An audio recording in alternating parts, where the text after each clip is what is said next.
الحمدللہ وکفا وسلام علی عبادہ الذین اصطفیٰ اما بعد. احباب، حسب وعدہ ہم فضیلت الشیخ محمد عزیر شمس حفظہ اللہ کے ساتھ آپ کے روبرو ہیں. ہم نے جیسا کہ بتایا تھا کہ انشاءاللہ آج ہم شیخ سے گفتگو کریں گے کہ ایک آدمی کو اردو میں لکھی گئی کون سی کتابیں ایسی ہیں شیخ کی نظر میں جنہیں پڑھ لینا چاہیے. اردو میں ایسی کون سی کتابیں ہیں جنہیں ایک آدمی کو، ایک طالب علم کو، ایک عالم کو، ایک عام انسان کو بھی پڑھ لینا چاہیے.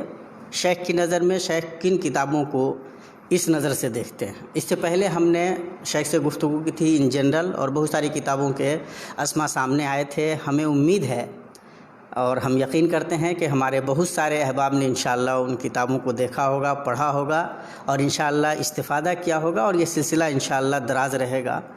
سچی بات یہ ہے کہ اس طرح کی رہنمائی عام طور پہ نہیں ہو پاتی، جس کی وجہ سے یہ جو نسل ہے اس نسل کو جس طرح سے اپنے آپ کو مالا مال کر لینا چاہیے اس طرح سے مالا مال نہیں کر پاتی. ہم شیخ کے انتہائی درجے میں شکر گزار ہیں کہ شیخ اپنی زندگی کے قیمتی اوقات میں سے ہمارے لیے یہ نہایت قیمتی لمحے نکالتے ہیں. اللہ تبارک و تعالیٰ شیخ کو اس کا بہتر بدلہ دے، اور ہم وقت ضائع نہ کریں گے. شیخ اس سے پہلے بھی ہم لوگوں نے اسی سلسلے کی ایک گفتگو کی تھی. آج انشاءاللہ ہم یہ جاننا چاہتے ہیں کہ اردو زبان میں جو کتابیں مختلف مرحلوں میں مختلف زمانوں میں لکھی گئی ہیں اور مختلف علوم و فنون پہ لکھی گئی ہیں، ان میں کون سی کتابیں ہیں جن کو آپ سمجھتے ہیں کہ ایک طالب علم کو پڑھ لینا چاہیے، ایک عام آدمی کو بھی مطلب کیوں پڑھ لینا چاہیے. تو سب سے پہلی کتاب اردو کی آپ کے ذہن میں کون آتی ہے؟ میں آپ کو انشاءاللہ اس سے متعلق تھوڑی سی تمہید مادہ دوں. سب سے پہلے تو میں مشورہ یہ دوں گا کہ ایک چھوٹی سی کتاب ہے، مشاہیر اہل علم کی محسن کتابیں، اس نام سے چھپی ہے، محمد عمران خان صاحب نے مرتب کیا اسے. اس میں مشہور جتنے اہل علم ہیں تو انہوں نے جو کتابیں پڑھی ہیں، جن سے فائدہ ہوا ان کو، جن سے اثر کیا، تو وہ کتاب اگر پڑھ لیں تو اس میں پھر وہ ہر شخص کو جس طرح کا آدمی بننا پسند ہے اس طرح کے ذوق کی جو کتابیں ہیں وہ اس میں مل جائیں گی. مشاہیر اہل علم کی محسن کتابیں. اور اس کو ہمارے ایک دوست فیصل احمد بھٹکلی صاحب نے ایڈٹ بھی کر دیا ہے، تو اس میں ساری کتابوں کا تعارف بھی ہے. اب اس میں مثلا مولانا عبدالعزیز میمن، اب کسی کو عربی کا محقق ادیب بننا ہے تو انہوں نے جو کتابیں پڑھی ہیں اور جن سے فائدہ ہوا ہے ان کو، وہ انہوں نے ذکر کی. اسی طرح سے مولانا سعید احمد اکبر آبادی، مولانا عبید اللہ سندھی، مولانا مودودی، اور بلکہ مولانا علی میاں کا بھی ایک مضمون اس میں شامل کر دیا. یہ سارے مضامین چھپے تھے پہلے الندوہ میں جو منتشر تھے، وہ جمع کر دیا. تو یہ بہت اچھی چیز ہے. اس سے اگر دیکھیں گے تو ہر ذوق، خواجہ غلام السیدین نے مثلا جتنی انگریزی ادب کی کتابیں پڑھی ہیں اور جن سے انہوں کو فائدہ ہوا تو وہ انہوں نے سب ذکر کی ہیں. تو یہ کتاب میں ریکمینڈ کروں گا کہ پہلے وہ مشاہیر اہل علم کی محسن کتابیں. جی بالکل. اچھا، دوسری چیز یہ کہ جو کتابیں ہیں اب کسی بھی زبان میں، مثلا اردو ہی میں اب وہ بہت طرح کی کتابیں ہیں، لیکن میں نے جن کتابوں سے کنسلٹ کیا تقریباً ان کو ہم 4 کیٹیگری میں تقسیم کر سکتے ہیں. پہلی تو وہ جو مذہبی کتابیں ہیں، فقہی مسائل یا عقائد وغیرہ کے بارے میں، تو اس طرح کے بہت سے علماء نے لکھی ہیں. اور اس سلسلے میں بلکہ مشورہ میں یہ دوں گا کہ بجائے اس کے کہ زیادہ اردو کی کتابیں پڑھیں، اصل عربی کی کتابیں پڑھیں. اس لیے کہ ہمارے دین کی بنیادی کتابیں یا اس کے ماخذ و مصادر جو ہیں وہ عربی میں ہیں. لیکن ظاہر ہے جو لوگ عربی میں نہیں پڑھ سکتے ہیں تو ان کے لیے رہنمائی کی بھی ضرورت ہے کہ اردو میں کون سی کتابیں پڑھیں. دوسری کیٹیگری ہے وہ ہے مفکرین اور مصلحین کی کتابیں، فکری، اصلاحی، عام، مختلف میدان میں، چاہے کسی نے سیاسی اصلاح کا بیڑا اٹھایا ہے یا کسی نے اور کسی طرح کے کام، تو وہ اس میں مختلف جماعتیں بھی ہیں، مختلف افراد بھی ہیں. تو اس طرح کے مفکرین کی کتابیں پڑھنا جس کے اندر کسی طرح کے اصلاح کا جذبہ یا دعوتی جذبہ ہو، یا کسی بھی میدان میں کسی نئی چیز یا نئی راہ سوجنے کے لیے یہ کتابیں مفید ہوتی ہیں، اور ان پر تنقید و تبصرہ بھی. تیسری طرح کی وہ کتابیں ہیں جو محققین اور مورخین کے جو کسی بھی موضوع سے متعلق زیادہ گہرائی میں اترتے ہیں، چھان بین کرتے ہیں، عام جو شائع شدہ فکر ہے اس کے خلاف کوئی بات کیا ہے یا نہیں ہے اس کی تحقیق کرتے ہیں، کسی غلط مفروضے سے متعلق اس کے بارے میں تحقیق کرتے ہیں، وہ چاہے مذہبی مسائل سے متعلق ہوں، تاریخی ہوں، یا کسی بھی موضوع سے متعلق. تو یہ علمی تحقیقی یا مفکرین، محققین اور مورخین بھی اسی میں شامل کرتے ہیں. اس لیے اصل حقیقی مورخ ہوگا تو وہ ضرور تحقیق کرے گا. تو یہ 3 طرح کی کتابیں ہوئیں. اور چوتھی وہ کتابیں ہیں کہ جو ادبی و تنقیدی نوعیت کی ہیں، شعر ہے، نثر کے جو مختلف اصناف ہیں، ناول ہے، افسانہ، ڈرامہ وغیرہ. تو میں نے جو کتابیں پڑھی ہیں ان میں مذہبی کتابیں ہیں پہلے نمبر پر زیادہ سے زیادہ پڑھی ہیں. اس کے بعد پھر تاریخی نوعیت کی جو کتابیں ہیں، پھر اس کے بعد ان میں جو علمی تحقیقی بعض مشہور محققین کی کتابیں ہیں، اور آخر میں وہ جو ادبی تنقیدی کا بھی مطالعہ کیا ہے کچھ تھوڑا بہت. اور اس کی وجہ یہ ہوئی کہ میں یہاں آیا تو یہاں تو سلسلہ منقطع ہو جانا چاہیے تھا اردو سے، لیکن الحمدللہ وہ ماسٹرز میں میرا مقالہ تھا حالی کی تنقید اور شاعری پر عربی کے اثرات، تو اس کے تعلق سے پھر اردو کی بھی بہت سی چیزیں دیکھنی پڑی، حالی کا مجموعہ اور دوسرے طبع کا، اور اس سلسلے میں جو تاریخ ادب کی کتابیں تنقید کی، اور مختلف نثر نگار ہیں، شعراء ہیں، ان سب کو بھی پڑھا میں نے.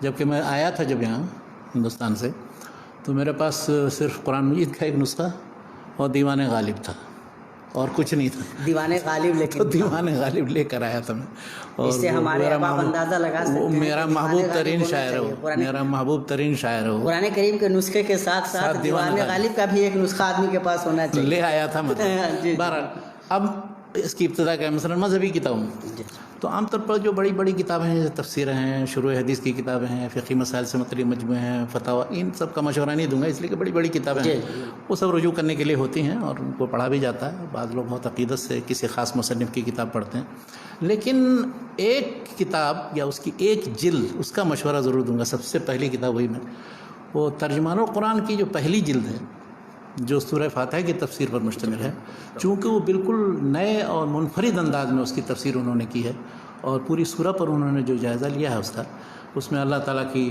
ربوبیت، رحمت اور عدالت پر جو گفتگو کی ہے انہوں نے، اور جس انداز میں جائزہ لیا ہے، اور اسلامی تعلیمات کو کس طرح سے سورہ فاتحہ کی روشنی میں پیش کیا ہے انہوں نے، اور دوسرے ادیان و مذاہب سے جو موازنہ مقررہ کیا، یہ میں سب سے پہلے ریکمنڈ کروں گا کہ ہر طالب علم سورہ فاتحہ کی وہ تفسیر جو مولانا ابوالکلام آزاد کی ہے وہ پڑھ لے. اور سورہ فاتحہ کی بہت سے لوگوں نے بہت نوعیت کی تفسیر لکھی ہے. صوفیہ نے اپنے انداز کی تفسیریں لکھی، مثلا ایک صدر الدین قونوی تھے، انہوں نے تفسیر لکھی، تو پورے وہ سارے صوفیانہ مباحث. متکلمانہ انداز میں دیکھنا ہے تو آپ رازی کی جو تفسیر سورہ فاتحہ ہے مفاتیح الغیب کے اندر وہ دیکھیے. اسی طرح سے سلفی انداز میں ابن قیم نے مدارج السالکین میں سورہ فاتحہ کی جو تفسیر کی ہے انہیں صوفیہ متکلمین کے مقابلے میں.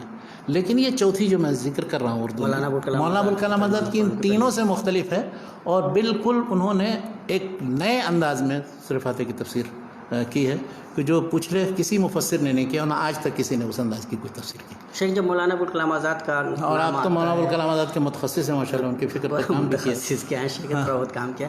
مولانا ابوالکلام آزاد کا جب نام آتا ہے تو ظاہر ہے ان کی سیاسی بصیرت یا ان کی ادبی حیثیت وغیرہ پہ گفتگو عام طور پہ ہوتی ہے. ایک صحافی کی حیثیت سے بہت معتبر ہیں، اور سیاسی مطلب خاص طور سے مفسر قرآن کی حیثیت سے. تو عام طور سے جو دینی حلقہ ہے اس حلقے میں مولانا ابوالکلام آزاد کی یہ حیثیت اتنی زیادہ معتبر نہیں سمجھی جاتی ہے. پھر جو لوگ پڑھا لکھا طبقہ ہے وہ یہ سمجھتا ہے کہ مولانا ابوالکلام آزاد کا جو ترجمان القرآن ہے اور رشید رضا مصری کا جو المنار ہے، تفسیر المنار، ان دونوں میں شاید بہت زیادہ مماثلت ہے. پھر تو کیا اس کے اثرات آپ کو ترجمان القرآن کی جو پہلی جلد ہے سورہ فاتحہ کی جو تفسیر انہوں نے بیان کی ہے، کیا اس طرح کا کوئی اثر وہاں بھی نظر آتا ہے؟ سورہ فاتحہ کی تفسیر میں نہیں نظر آ رہا ہے، اس لیے کہ سورہ فاتحہ کی تفسیر یا سورہ کہف کے اندر جو ذوالقرنین سے متعلق جو گفتگو بالکل ہی اوریجنل، کسی سے ماخوذ نہیں.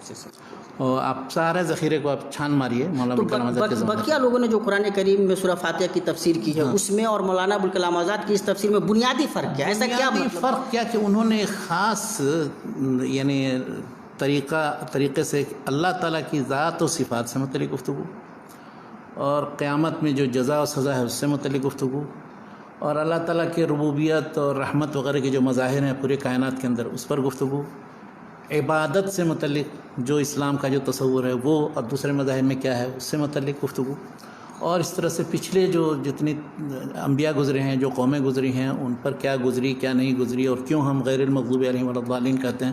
تو ان پہلوؤں پر انہوں نے بالکل ایک نئے انداز میں رہنمائی کی ہے کہ جو بھی شخص بھی اس کو پڑھے گا تو اس کو اندازہ ہوگا کہ اس کا موازنہ مقارنہ آپ کسی سورہ فاتحہ کی تفسیر سے کر لیجیے، چاہے وہ قدیم جن کا میں نے 3 کا ذکر کیا، حالانکہ ابن قیم ان کے بہت محبوب مصنف تھے، لیکن تفسیر میں انہوں نے ان کا منہج نہیں اختیار کیا ہے، بالکل ہی ایک ایسے انداز میں ذکر کیا ہے تاکہ جدید جو تعلیم یافتہ حضرات ذہن ہے ہیں وہ بالکل اور جدید ذہن بھی اس کو پڑھے تو سمجھے کہ اچھا قرآن مجید میں کیا معانی و مطالب۔ تفسیر المنار میں اگرچہ وہ تفسیر کے دوسرے صورتوں اور دوسری آیتوں کی تفسیر سے متفق، بلکہ ان کا جو منہج ہے وہی منہج ہے تفسیر ان کا بھی، لیکن سورہ فاتحہ کی تفسیر اس میں دونوں ملا کے دیکھیے دونوں فرق ہے، بہت فرق، دونوں الگ ہے، ہاں بالکل الگ الگ ہے۔ وہ اس میں تفسیر سورہ فاتحہ اس انداز میں نہیں کی ہے جس طرح مولانا تو گویا پہلی کتاب جو شیخ ریکمینڈ کرتے ہیں وہ ترجمان القرآن کی پہلی جلد جو سورہ فاتحہ کی تفسیر پہ مشتمل ہے، اور مولانا ابوالکلام آزاد کا تو ایسے بھی ہر جملہ اپنے آپ میں شاہکار ہوتا ہے، تو کیا کہنا، جزاکم اللہ خیر شیخ۔ تو یہ مطلب ان بنیادوں پہ تفسیر ترجمان القرآن اس حیثیت میں ہے کہ اس کو پہلے نمبر پہ آپ اردو میں ریکمینڈ کریں۔ اچھا، اسی طرح سے آپ تفسیر کے بعد دوسرا نمبر آپ سیرت کا لے لیجیے۔ تو سیرت میں اب کوئی ایک مخصوص کتاب میں کیا بتاؤں، اگر میں کہوں گا رائق المخدوم پڑھ لیے تو تقریباً سب لوگوں نے پڑھ رکھا ہوگا اردو، اور وہ کتاب واقعی پڑھنے کی ہے، سیرت میں بہت ہی مشہور، بلکہ سب سے زیادہ پڑھی جانے والی کتاب اس وقت شاید مختلف زبانوں میں اس کا ترجمہ بھی ہو چکا ہے۔ تو رائق المخدوم کم از کم پڑھ لیں، اور دو کتابیں اور ہیں سیرت کی، ان دونوں کو بھی اگر پیش نظر رکھیں تو سیرت سے متعلق بنیادی وہ چیزیں معلوم ہو جائیں گی، پھر آپ کو کوئی کتاب دوسری پڑھیں نہ پڑھیں، یعنی رسول اللہ صلی اللہ علیہ وسلم کے سیرت کے تعلق سے اور مزید چیز نہیں ملے گی کوئی محققانہ انداز، وہ رحمۃ للعالمین ہے۔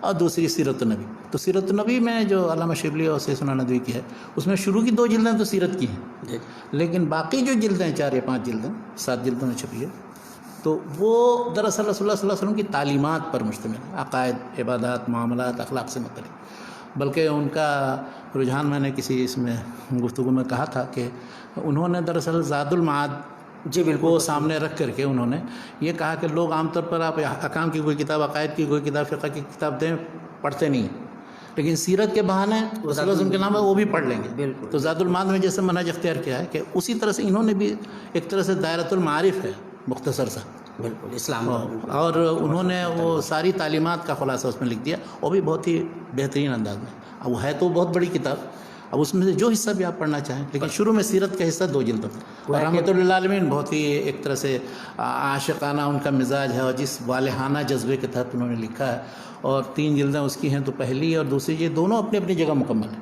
اور تیسری جلد ان کی وفات کے بعد چھپی تھی 1933 میں، 1930 میں ان کی وفات ہوئی تھی، بلکہ وہ یہاں سے لوٹ رہے تھے مکے سے، جہازی میں انتقال ہوا ان کو، پھر ان کا مدفن جو ہے وہ باہر ہے۔ تو اس کے بارے میں بہت ہی مؤثر انداز میں غلام رسول مہر نے اپنے سفر نامے میں لکھا ہے کہ کس طرح سے ان کا جنازہ ہوا، کیا ہوا۔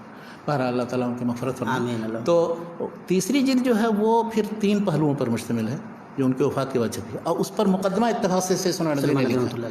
تو انہوں نے کہا کہ دیکھیے دونوں کو ہم نے ایسے، علامہ شبلی اپنے استاد تھے، ان کی سیرت بھی میں نے مکمل کی، اور اس پر بھی توفیق ہو رہی ہے کہ میں اس پر مقدمہ لکھوں۔ تو اس میں اسلام کی بنیادی خصوصیات، قرآن مجید کی بنیادی تعلیمات اور ان کی حکمتیں، ان پر گفتگو 3 باب بہت اچھا ہے۔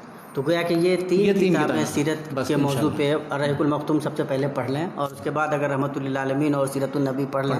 بلکہ یہ بھی ہے کہ اردو زبان میں اگر دیکھا جائے تو اس طرح کی کتاب، مطلب اس پائے کی کتابیں کم ہیں، بلکہ یہ 3 کتابیں اگر واقعتاً ہم پڑھ لیں تو وہ کافی شافی انشاءاللہ کافی بہت ہیں۔ اب آئیے دوسرے موضوعات پر، کسی اور کوئی موضوع چھیڑیے تو اس کے بعد میں تو اصل یہ چاہ رہا تھا کہ وہ سلسلہ وار اگر آ جائے ہمارے سننے میں، ایسے ایک کتاب کہوں کہ اردو زبان میں جتنی کتابیں ان میں سے کون سی کتابیں، تو بہت لمبا سلسلہ ہے۔ تو اب تو ہم نے تفسیر کو قرآن و سیرت ہم نے لے لی، سیرت لے لی ہم نے۔ اب اگر اسلامی موضوعات پہ عام طور پہ جن لوگوں نے لکھا ہے، جیسے اسلام کے نظام سے متعلق گفتگو بہت سارے علماء نے کی ہے، سیاسی نظام کے بارے میں بات کرتے ہیں، سماجی نظام کے بارے میں بات کرتے ہیں، یا اور بھی جو دوسرے زاویے ہو سکتے ہیں، ان زاویوں سے جن لوگوں نے گفتگو کی ہو، ان میں کون ایسی کتاب ہے؟ میں 2-4 کتابیں میں کوشش یہ کروں گا کہ چھوٹی چھوٹی کتابیں بیان کروں تاکہ جو پڑھی جائیں، ورنہ وہ تو سب ریفرنس بکس میں شامل ہو جاتے ہیں جن کی طرف رجوع کیا جاتا ہے۔ ایک ڈاکٹر حمید اللہ صاحب، ان کے لیکچرز کا مجموعہ ہے، خطبات بھاولپور کے نام سے۔ تو خطبات بھاولپور میں انہوں نے کیا یہ ہے، کچھ لیکچرز ہیں، بہت اچھے لیکچرز ہیں، اور انہوں نے قرآن، سیرت، رسول اللہ صلی اللہ علیہ وسلم کے زمانے، اس زمانے میں تعلیمی نظام، سیاسی نظام، اور اس کے بعد پھر اسی طرح مالیاتی نظام، اور ان سب پر عدلیہ کا کیا نظام تھا، ان پر گفتگو کی۔ یعنی آپ کو ابتدائی اسلام میں، خاص طور پر رسول اللہ علیہ وسلم کے زمانے میں، مختلف طریقے سے کس طرح سے لوگ رہتے تھے، کس طرح پڑھتے تھے، کس طرح حکومت کرتے تھے، کس طرح روابط و تعلقات تھے، پھر قرآن کی کیا حقیقت ہے، سیرت اور حدیث سے متعلق کیا خدمت کی گئی، فقہ و قانون جو تھا وہ کیسے بنا تھا، کیا، تو وہ لیکچر ضرور پڑھیں۔ لیکچرز میں بہت سی باتیں انہوں نے اس انداز کی ذکر کر دی ہیں کہ جو مستشرقین کی بہت سی پھیلائی ہوئی غلط فہمیوں کا بھی جواب ہے. کیا بات ہے. اور وہ مستشرقین کے درمیان وہاں پیرس میں رہ کر، میری ان سے ملاقات ہوئی تھی ان کے گھر پر، تو انہوں نے وہاں رہ کر کے ان کے مزاج کو سمجھتے ہوئے ان سارے شکوک شبہات کا جواب بھی دیا. تو یہ خطبات بھاولپور میری نظر میں بہت اچھی کتاب، میں نے بھی اس کو کئی بار پڑھا ہے. جی الحمدللہ، اور یہ پڑھنا بھی چاہیے، ماشاءاللہ اویلیبل ہے، آسانی سے حاصل کر کے پڑھ سکتے ہیں، زیادہ موٹی بھی نہیں ہے کہ پریشانی ہو. انسان اگر پڑھنا چاہے تو بہتر استفادہ کر سکتا ہے، بلکہ بعد کے جو محققین ہیں وہ بھی بہت استفادہ کرتے ہیں. اچھا، دوسری ایک کتاب آپ اسی نوعیت کی سمجھیے کچھ، ایک تو انہی کی لکھی ہوئی انٹروڈکشن ٹو اسلام جس کا ذکر آیا تھا پہلے بات آئی تھی، اور دوسری ایک کتاب اساسیات اسلام، اس کا بھی میں نے ذکر کیا تھا پچھلے لیکچر مولانا محمد حنیف ندوی صاحب کی، اسلام کے مختلف پہلوؤں پر. اس طرح سے مولانا مودودی کی دو ایک کتابیں ہیں، اگر اسلامی نظام حکومت اور نظام تعلیم، اخلاقی نظام کیا ہے، اس پر ایک مجموعہ ان کا ہے، اسلامی نظام زندگی اور اس کے بنیادی تصورات. تو اس میں انہوں نے اہم جتنے رسائل تھے وہ جمع کر کے ان کے ناشرین نے چھاپ دیا ہے. ان کے خطبات کا بھی مجموعہ اسی طرح کا ہے، اسی طرح سے ان کے رسالہ دینیات ہے. اور تو وہ کتاب جو ہے مولانا مودودی کی اسلامی نظام زندگی، اس کے بنیادی تصورات، وہ بہت اچھی. اسی طرح سے اسلامی تہذیب اور اس کے اصول و مبادی، کہ اسلامی تہذیب جو ہے وہ دراصل مادی پہلو اس کا اتنا پیش نظر نہیں رہتا ہے جتنا اس کا روحانی پہلو ہے. اس کی اساس جو ہے چونکہ دینی ہے اور روحانی ہے. اب لوگ سمجھتے ہیں کہ وہ پل بنا دیا اور منارات ہیں یا عمارتیں ہیں، بس وہی ہیں تہذیبی مظاہر. تو تہذیبی مظاہر ہیں، مادی پہلو ہے وہ، لیکن اصل اس کی روح جو ہے وہ پیش نظر آنا چاہیے. تو مولانا مودودی کی یہ کتاب اس لحاظ سے، ان کے اس طرح سے اسلامی حکومت سے متعلق وہ اسلامی ریاست کے نام سے ایک کتاب ہے ان کی، جو اصول حکمرانی نظام حکومت تھا ان کے. اور بھی تو مولانا مودودی کی کتابیں تو بہت معروف ہیں اس میدان میں. جی بالکل، اور اکثر لوگوں نے پڑھ رکھا بھی ہے، اور لوگوں نے چاہے ان سے اتفاق رکھیں یا اختلاف رکھیں، لیکن بہرحال اسلام کے پورے نظام کو مختلف پہلو جو ہیں ان کی تشریح و تعبیر کرنے کے سلسلے میں، یا اسی طرح سے مخالفین اسلام جو ہیں ان کے اوپر رد میں، مطلب ان کی تحریروں کا جواب نہیں. ایک مجموعہ ہے ان کا تنقیحات کے نام سے، ان کے مقالات کا مجموعہ. تنقیحات میں تو تجدد پسندوں جو مغرب زدہ قسم کے لوگ ہیں، یا ایسے لوگ کو جو اسلام میں کچھ سہولت چاہتے ہیں اور اس میں تبدیل کرنا چاہتے ہیں اسلام کو اپنے مزاج، وہ ایسے مضامین و مقالات ہیں کہ پڑھیے. اور ان کا جو تنزیہ اس کا ایک مقالہ ہے، تجدد کا پائے چوبیں، یعنی ماڈرنزم یا تجدد پسندی کا جو ایک طرح سے سمجھیے کہ اس کی کرسی یا ٹیبل ہے، تو وہ کتنا کمزور ہے، ہاں گھن لگا ہوا ہے کہ وہ فوراً ٹوٹ پھوٹ کے بکھر جائے. تو اس پر تنقید ہے اصل میں تجدد پسندی پر. اس طرح اور بہت سے مضامین ان کے پڑھے، مطلب تنقیحات کو بطور خاص ریکمنڈ کرتے ہیں. تنقیحات کو بطور خاص. اسی طرح سے مفکرین، کچھ بھائی یہ چاہ رہے تھے کہ موجودہ دور کے جو شبہات ہیں ان کا جائزہ کس طرح سے لیا جائے، تو اس خاص تناظر میں اگر آپ تنقیحات پڑھ لیں انشاءاللہ تو کافی مدد ملے. اور ان کے بھی بہت سے مضامین اس سلسلے میں بنیادی چیزوں کی وضاحت کی انہوں نے. اگرچہ مطلب ان کی سب چیزیں نہیں قابل قبول ہیں، کسی بھی مفکر کی سب چیزیں قابل قبول ہیں. اللہ رسول کے بعد تو کوئی بھی شخص ایسا نہیں ہے کہ جو یؤخذ من کلامہ و یرد. تو لیکن یہ کہ اللہ ولا یجرمنکم شنآن قوم علی اللہ تعدلوا اعدلوا هو اقرب للتقوی. اچھا، اسی طرح جن علماء نے اور بھی جو مذہبی کتابیں میں نے پڑھی ہیں، اب ان میں مثلا قرآنیات کے تعلق سے اب چند چیزیں ذکر کرتا ہوں. مثلا ہم لوگ جب تفسیر پڑھتے تھے تو کوئی قصہ آ گیا، کوئی کہانی آ گئی، تو اس زمانے میں میں نے قصص القرآن کے نام سے ایک کتاب ہے مولانا حفظ الرحمان سیوھرلا کی. اچھا، وہ بہت اچھی کتاب ہے 4 جلدوں میں، سارے قوموں کا ذکر ہے، سارے نبیوں کا ذکر ہے، اور قرآن میں کہاں کہاں ہے اس کی تفصیلات انہوں نے جو دی ہیں. تو اس میں انہوں نے فتح الباری سے، تفسیر ابن کثیر سے، البدایہ والنہایہ وغیرہ سے استفادہ کیا ہے، اور کافی انہوں نے حوالے دیے. بلکہ یہ کتاب مجھے تقریباً 1969 میں، جس وقت ہم تیسری جماعت عربی کی تیسری جماعت میں پڑھتے تھے، تو اس وقت مجھے مل گئی. اچھا، اس سے بڑا فائدہ اس زمانے میں سورۃ القصص مقرر تھی ترجمہ. تو اب اس میں جو قصے اس سے مذکور ہیں وہ اس کی تفصیل میں جا کر کے وہ قصص القرآن میں دیکھتا تھا. اب پھر اس میں جب وہ حوالے ہوتے تھے البدایہ والنہایہ، فتح الباری اور تفسیر ابن کثیر اور دوسری کتابوں کے، تو وہ پھر جا کر کے والد صاحب کے پاس فتح الباری ہوتی تھی اور دوسری کتابیں میں جا کر کے دیکھتا تھا. تو اس زمانے سے یہ تجسس ہوا کہ اچھا اصل ماخذ کیا ہے، اور وہاں سے وہ فائدہ ہوا اس کا پڑھنے کا. اچھا، اس میں انہوں نے بہت اچھی باتیں کی ہیں. مولانا ابوالکلام آزاد سے استفادہ بھی کیا ہے، کچھ مزید استدراک بھی کیا ہے ان پر. اور وہ کتاب مولانا حفظ الرحمان صاحب کی بہت اچھی، قصص القرآن. لیکن یہ ہے کہ اگر میری ایک رائے ہے، تجویز ہے کہ اگر اس کی تلخیص کر کے کوئی شخص صرف ایک جلد متوسط کوئی ایسی کتاب بنا دے جس میں سارے نبیوں کا مختصراً، اس لیے انہوں نے بہت لمبا اسلوب اختیار کیا، سارے قصے بیان کیے ہیں، مختلف آیتوں میں کیا ہے اس سے متعلق جو اختلافات ہیں، اور پھر تنقیح کی ہے، محاکمہ کیا ہے وغیرہ وغیرہ. تو اگر کوئی شخص اس کا اختصار کر کے ایک جلد میں کوئی کتاب بنا دے تو اس سے بہتر کوئی کتاب نہیں ہوگی جو نبیوں اور ان کے بارے میں، اقواموں کے بارے میں. اچھا، اسی طرح رسول اللہ صلی اللہ علیہ وسلم قرآن مجید کے تعلق سے جتنا جغرافیہ قرآنی ہے، جن جگہوں کا ذکر ہے جہاں جہاں جس مناسبت سے، تو اس سے متعلق ارض القرآن یہ بھی اسی زمانے میں ہمیں ملی. صحیح سنا ندوی بہت بڑے عالم و محقق تھے، تو ان کی یہ کتاب بھی، یہ بھی اگر کوئی شخص جو ان کے لیکچرز تھے، ہاں اس پر بھی میں آتا ہوں وہ بھی بہت، یعنی ابھی بہت سی چیزیں ہیں جو وہ یا تو ادھر کسی طرف نکل جائیے تو پھر دور تک نکل جائیے، پھر آئیے گھوم پھر. ہمارے کوئی بھائی بھی چاہ رہے تھے کہ اس بارے میں شیخ کی کیا رائے ہے. میں بتاتا ہوں. تو یہ ارض القرآن خطبات مدراس سے پہلے کی کتاب ہے، اور وہ چونکہ بنیادی طور پر محقق تھے، بالکل، تو تحقیق کی شان یہ اس میں نظر آتی ہے ارض القرآن. ارض القرآن میں کیا ہے، میں نے اسے پڑھا ہے اور بار بار پڑھا، بہت استفادہ کیا. میں بلکہ سب کو مشورہ دوں گا کہ ضرور قرآنیات کے سلسلے میں یہ بہت اہم چیز ہے، اور اس انداز کی کوئی کتاب عربی میں بھی اس پائے کی نہیں. کیا بات ہے. تو اس لیے میں مشورہ دوں گا کہ ضرور ارض القرآن. ارض القرآن میں انہوں نے جتنے جدید تحقیقات ہیں مستشرقین کی، ان سے بھی استفادہ کیا، ان پر تنقید کی ہے. پھر جو بائبل وغیرہ میں جو کچھ معلومات ہیں ان کا بھی ذکر کیا.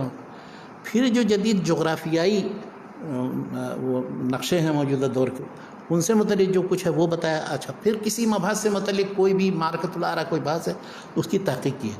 تو یہ کتاب اس سلسلے میں بنیادی ہے. اس کے بعد مثلا ایک کتاب ہے سفر نامہ ارض القرآن کے نام سے. مولانا مودودی نے جب ان جگہوں کا مشاہدہ کرنے کے لیے سفر کیا تھا محمد عاصم حداد صاحب کے ساتھ، تو محمد عاصم حداد صاحب نے وہ روداد ایک مرتب کیے، کہاں کن جگہوں پر گئے. تو دونوں کو آپ پڑھیں گے تو دونوں میں فرق سمجھ میں آئے گا کہ ان کا اسلوب جو ہے صحیح سنا ندوی کا وہ بالکل محققانہ اسلوب ہے، اور ان کا اسلوب یہ ہے کہ مشاہدے پر مبنی، جو چیزیں جیسی جہاں اس وقت نظر آ رہی وہ کیا ہے نہیں. تو دونوں کا اپنا اپنا اسلوب ہے، دونوں اپنی جگہ پر اہمیت رکھتی ہیں. لیکن ارض القرآن کی بہرحال مطلب اس پائے کی کوئی کتاب میں نے عربی میں بھی نہیں دیکھی، انگلش میں بھی نہیں دیکھی. کیا بات ہے. تو اس لیے مطلب ارض القرآن بطور خاص. اچھا، سیرت کے سلسلے میں ابھی جو میں نے پوچھا خطبات مدراس، خطبات مدراس بھی ایسے لیکچرز ہیں کہ جو انہوں نے جا کر کوئی مدراس میں دیے تھے سیرت کے تعلق سے. انہوں نے جن پہلوؤں سے 6-7 پہلوؤں سے سیرت کے مختلف ناحیوں پر جو گفتگو کیے وہ بھی اپنی نظر میں لاجواب ہے. اس کا بہت پہلے انگلش میں بھی ترجمہ ہوا تھا، عربی میں بھی ترجمہ، بلکہ عربی میں ایک صاحب نے اور ترجمہ کیا، 2 آدمیوں نے ترجمہ کیا. پہلا ترجمہ تو محمد ناظم ندوی صاحب نے کیا تھا رسالۃ المحمدیہ کے نام سے، اور دوسرا ترجمہ بھی ایک صاحب نے پھر رسالۃ المحمدیہ.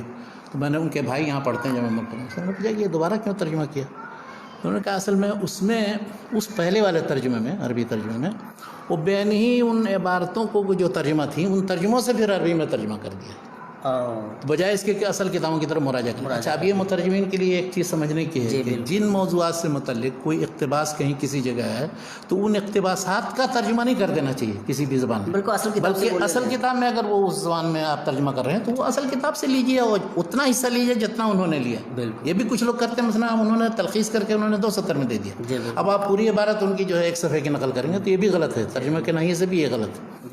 تو یہ خطبات مدراس ہے، اور خطبات مدراس بہت سے لوگوں نے تو اسے حفظ کر لیا ہے تقریباً، اور تقریروں میں استعمال. میں یہ جاننا چاہ رہا تھا کہ آپ بھی کیا ریکمینڈ کریں گے کہ بچے یاد کریں؟ اگر بچے یاد کریں ان میں سے بعض خطبے تو کہیں کسی جگہ کھڑے ہو کر کے صلی اللہ علیہ وسلم کی سیرت کی جامعیت اور اس کے مختلف جو پہلو، کاملیت اور زبردست ہے. مطلب اس ٹکر کی یا اس انداز کی کوئی کتاب نہیں عربی میں.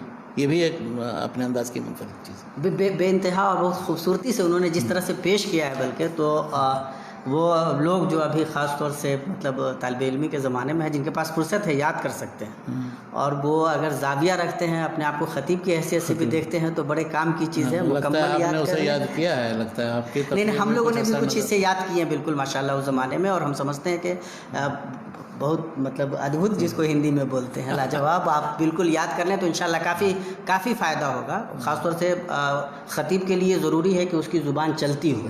اور مولانا سید سلیمان ندوی رحمۃ اللہ علیہ اردو کے باضابطہ مطلب ہر اعتبار سے مستند ادیب ہیں وہ، اور اس میں خاص طور سے خطبات مدراس میں جو ان کی ادبی شان ہے وہ ہر سطر سے جھلکتی ہوئی نظر آتی ہے. تو ضرور انشاءاللہ یاد کر لیں. سید سلیمان ندوی کا ذکر کرتے ہوئے میں بتاؤں ان کا بھی اور مولانا آزاد کا بھی حال ہے کہ مختلف طرح کی تحریر ان کے مختلف اسلوب اسلوب پر دلالت کرتے ہیں. بالکل. جیسے مولانا آزاد کے ترجمان قرآن میں الگ اسلوب ہے، تذکرہ میں دوسرا اسلوب ہے، غبار خاطر میں تیسرا اسلوب، الہلال میں الگ خطیبانہ اسلوب ہے. تو اسی طرح صحیح سلمان کے شذرات پڑھیے جو معارف میں، وہ ایک خاص نرالے اسلوب میں، بلکہ آپ جمع کر دیے کسی نے، مجھے پتہ چلا بھی مجھے نہیں ملا، لیکن جو شذرات بھی آپ پڑھیں.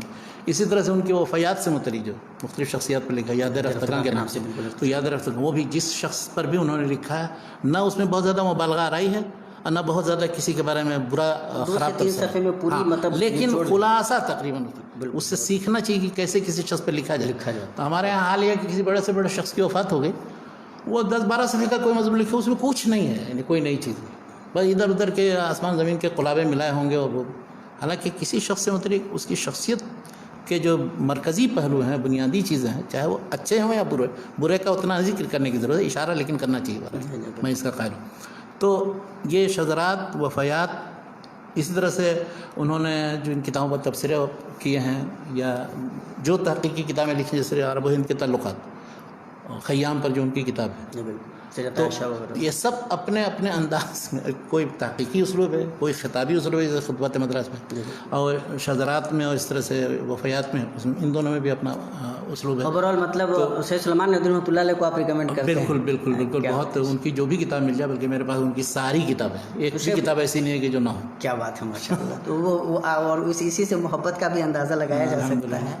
شیخ، تو جو عام مطلب کیا کہتے ہیں سماجی اصلاح یا مفکرانہ شان کے ساتھ جو کتابیں اردو لکھی گئی ہیں، ان میں کن کتابوں کو آپ دیکھتے ہیں؟ اب ذرا سا تھوڑا ان کے استاد کی طرف بھی آئیے، علامہ شبلی نعمانی. کیا بات ہے. جی شبلی صاحب نے عقیدے اور جدید علم کلام کے تعلق سے تو 2 کتابیں لکھی ہیں، علم الکلام اور الکلام. علم الکلام جو ہے پچھلے علم کلام کی تاریخ، اور الکلام میں وہ جدید مباحث ہیں کہ عصر حاضر میں کیسے پیش کیے جائیں، ان بنیادی اللہ کے بارے میں، رسول کے بارے میں، آخرت کے بارے میں، اور دوسرے جو مباحث. تو علم الکلام ایک طرح سے تاریخ ہے علم کلام کی، لیکن اس میں کیا ہے، خود علامہ شبلی نے ایک جگہ لکھا ہے کہ یہ کتاب میری جو ہے بہت ناقص ہے. ناقص اس معنی میں، اصل میں عقائد کے ترجمان اصل وہ لوگ ہیں کہ جنہوں نے اسے نقل کیا ہے. اللہ کے رسول صلی اللہ علیہ وسلم کے زمانے میں جن لوگوں کے جیسے عقائد تھے اور بنیادی جو چیزیں ہیں ان کو نقل کیا، یعنی محدثین یا اہل الحدیث یا روایت کرنے والے دراصل اس میدان کے ہیں وہ. اچھا، اس پر جو کتابیں اس زمانے میں چونکہ نہیں چھپی تھی، تو عام طور پر علم کلام میں اہل سنت کے ہاں اشاعرہ اور ماتریدی ہے، یہ دونوں کا منہج، تو انہی دونوں کا انہوں نے تعارف کرایا. لیکن اس کے ساتھ ساتھ انہوں نے امام ابن تیمیہ، غزالی اور بعض ایسی شخصیات کا جن کا بہت بڑا ہاتھ رہا ہے اس میں، ان کا بہت اچھے انداز میں ذکر کیا ہے. امام ابن تیمیہ کا خاص طور پر بہت اچھا، میں نے اپنے مضمون میں اس کا ذکر کیا ہے. تو لیکن پھر بھی وہ اپنے خطوط میں کہتے ہیں کہ میری جو کتاب ہے علم الکلام وہ ناقص رہ گئی، وہ سب وہ صرف اشاعرہ اور ماتریدیہ اور ان کے منہج اور ان کے مطابق علم کلام کی تاریخ بن گئی ہے. ہونا یہ چاہیے تھا کہ وہ اہل الحدیث کے منہج کی کتابیں، لیکن افسوس کہ اس منہج کی وہ کہتے تھے کہ 2 ہی مؤلف ہیں جن کی چند کتابیں ملی. ایک ابن حزم ہیں کہ جن کے الفصل ہے، جو مختلف موضوعات سے متعلق اور مختلف فرقوں کا جائزہ ہے، اور دوسری ابن تیمیہ ہیں کہ جن کی اس زمانے تک، یعنی 1914 میں ان کی وفات ہوئی تو 1905 میں ان کی منہاج السنہ چھپی ہوئی تھی. منہاج السنہ کے حاشیے میں در و تعارض العقل والنقل کا ایک ٹکڑا چھپا تھا، اور ان کو وہ کتاب الرد علی المنطقین ملی تھی. بس انہی 3 کتابوں سے وہ اتنا متاثر ہو گئے تھے ابن تیمیہ سے کہ وہ آخر میں کہتے تھے کہ مجھے تو کوئی انگلی پکڑ کر کے بھی اگر وہ جدھر لے چلیں گے جدھر لے جاؤں تو جانے کے لیے تیار ہے. تو علم الکلام اور الکلام، یعنی اس کی تاریخ اور اس کا ارتقاء سمجھنے کے لیے یہ دونوں کتابیں، اگرچہ وہ خود انہوں نے اعتراف کیا. دیکھیے عموماً یہ ہوتا ہے کہ مؤلف اعتراف نہیں کرتا اپنی کتاب کی، سب چاہتا ہے کہ یہ عظمت کی بات ہے. انہوں نے اپنے خطوط میں لکھا ہے کہ افسوس کہ مطلب یہ کتاب میری بہت ناقص رہ گئی، اس لیے کہ اس میں جو اہل الحدیث کا جو منہج تھا. اچھا، اس زمانے میں وہ کتابیں چھپی نہیں تھیں. بعد میں جیسے مثلا عبداللہ بن احمد کی کتاب السنہ، یا لالکائی کی کتاب شرح اصول اعتقاد اہل سنت والجماعہ، یا الشریعہ آجری کی، یا اسی طرح سے ابن بطہ کی کتابیں، یہ سب بعد میں چھپی ہیں. چھوٹی چھوٹی کتابوں کا تو شمار ہی نہیں ہوتا. تو یہ سب چونکہ بعد میں چھپی ہیں، اس زمانے میں نہیں ملی تھیں، وہ تمنا کرتے تھے کہ کاش کے مل جائے. تو یہ علامہ شبلی کو. اچھا، اسی طرح سے جدید علم کلام کے تعلق سے، جدید علم کلام پر میں بہت سے لوگوں نے گفتگو کی، اور اسی سلسلے میں وہ علامہ اقبال کی بھی تشکیل ہے جدید الہیات اسلامیہ، جس کا ذکر پہلے آیا تھا. لیکن موجودہ دور میں جو سائنس کے زیر اثر رہ کر کے، اور ایک تو ذہنی مروبیت جو ہے، اور یہ کہ سائنس نے بہت سی چیزوں کو رد کر دیا ہے، اور سائنس کا مذہب اب سائنس کے مقابلے میں ٹک نہیں سکتا ہے، ان سارے شکوک شبہات کے جواب دینے کے لیے وہ جو مولانا وحید الدین خان صاحب کی کتاب ہے، پہلے وہ علم جدید کا چیلنج کے نام سے چھپی تھی، تو یہ کتاب زبردست لاجواب کتاب ہے۔ جس زمانے میں وہ لکھنؤ میں تھے، ادارہ تحقیقات شریعت اسلام نشریات اسلام کے نام سے مولانا علی میاں کا وہ ادارہ تھا، تو وہاں پر ان سے وہ کتاب لکھوائی تھی انہوں نے، کہا تھا اس موضوع، اور اس موضوع پر واقعی یہ کتاب بہت زبردست لاجواب کتاب ہے، عربی میں انگلش میں بھی ترجمہ ہو چکا ہے، اور اس میں جو مباحث مثلا توحید کے اس بات کے لیے، آخرت کے اس بات کے لیے، رسالت کے اس بات کے لیے، اور کس طرح سے سائنس کی پہنچ کہاں تک ہے کہاں تک نہیں ہے، ان سب پہلوؤں پر بہت اچھا بہترین کتاب ہے، اور یہ کتاب بھی ہر ایک کو پڑھ لینا چاہیے۔ اور اس طرح سے جدید الہیات یا عقیدہ سے متعلق تو بہت سی کتابیں لکھی گئی ہیں، لیکن جن کتابوں کے اندر کسی طرح کی کوئی جدت یا ندرت ہے ان کتابوں کو پیش نظر رکھنا چاہیے۔ اور اب عقیدے کو چھوڑ کر کے ہم دوسرے کچھ موضوعات کی طرف آتے ہیں۔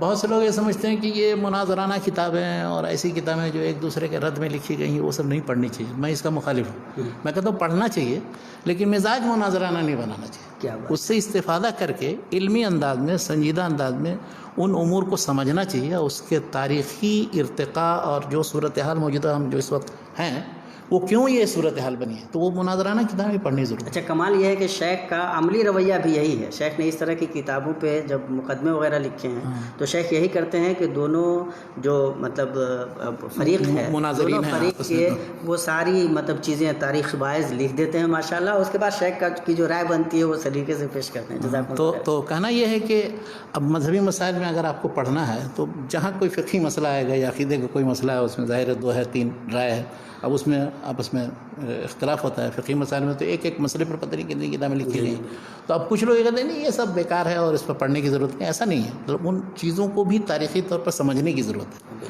لیکن اپنا مزاج مناظرانہ بنانے کی ضرورت نہیں ہے۔ اگر کوئی سنجیدہ قسم کا آدمی ہے اس سے استفادہ کرے، صورتحال کو سمجھے اور علم مسئلہ کیا ہے، دلائل کیا ہیں، فریقین کا مناقشہ کرنے کے بعد، لیکن وہ پھر ایک دوسرے فریق سے دشمنی اور عداوت نہ کرے، اس کو ایذا پہنچانے کا جذبہ نہ ہو اس کے اندر۔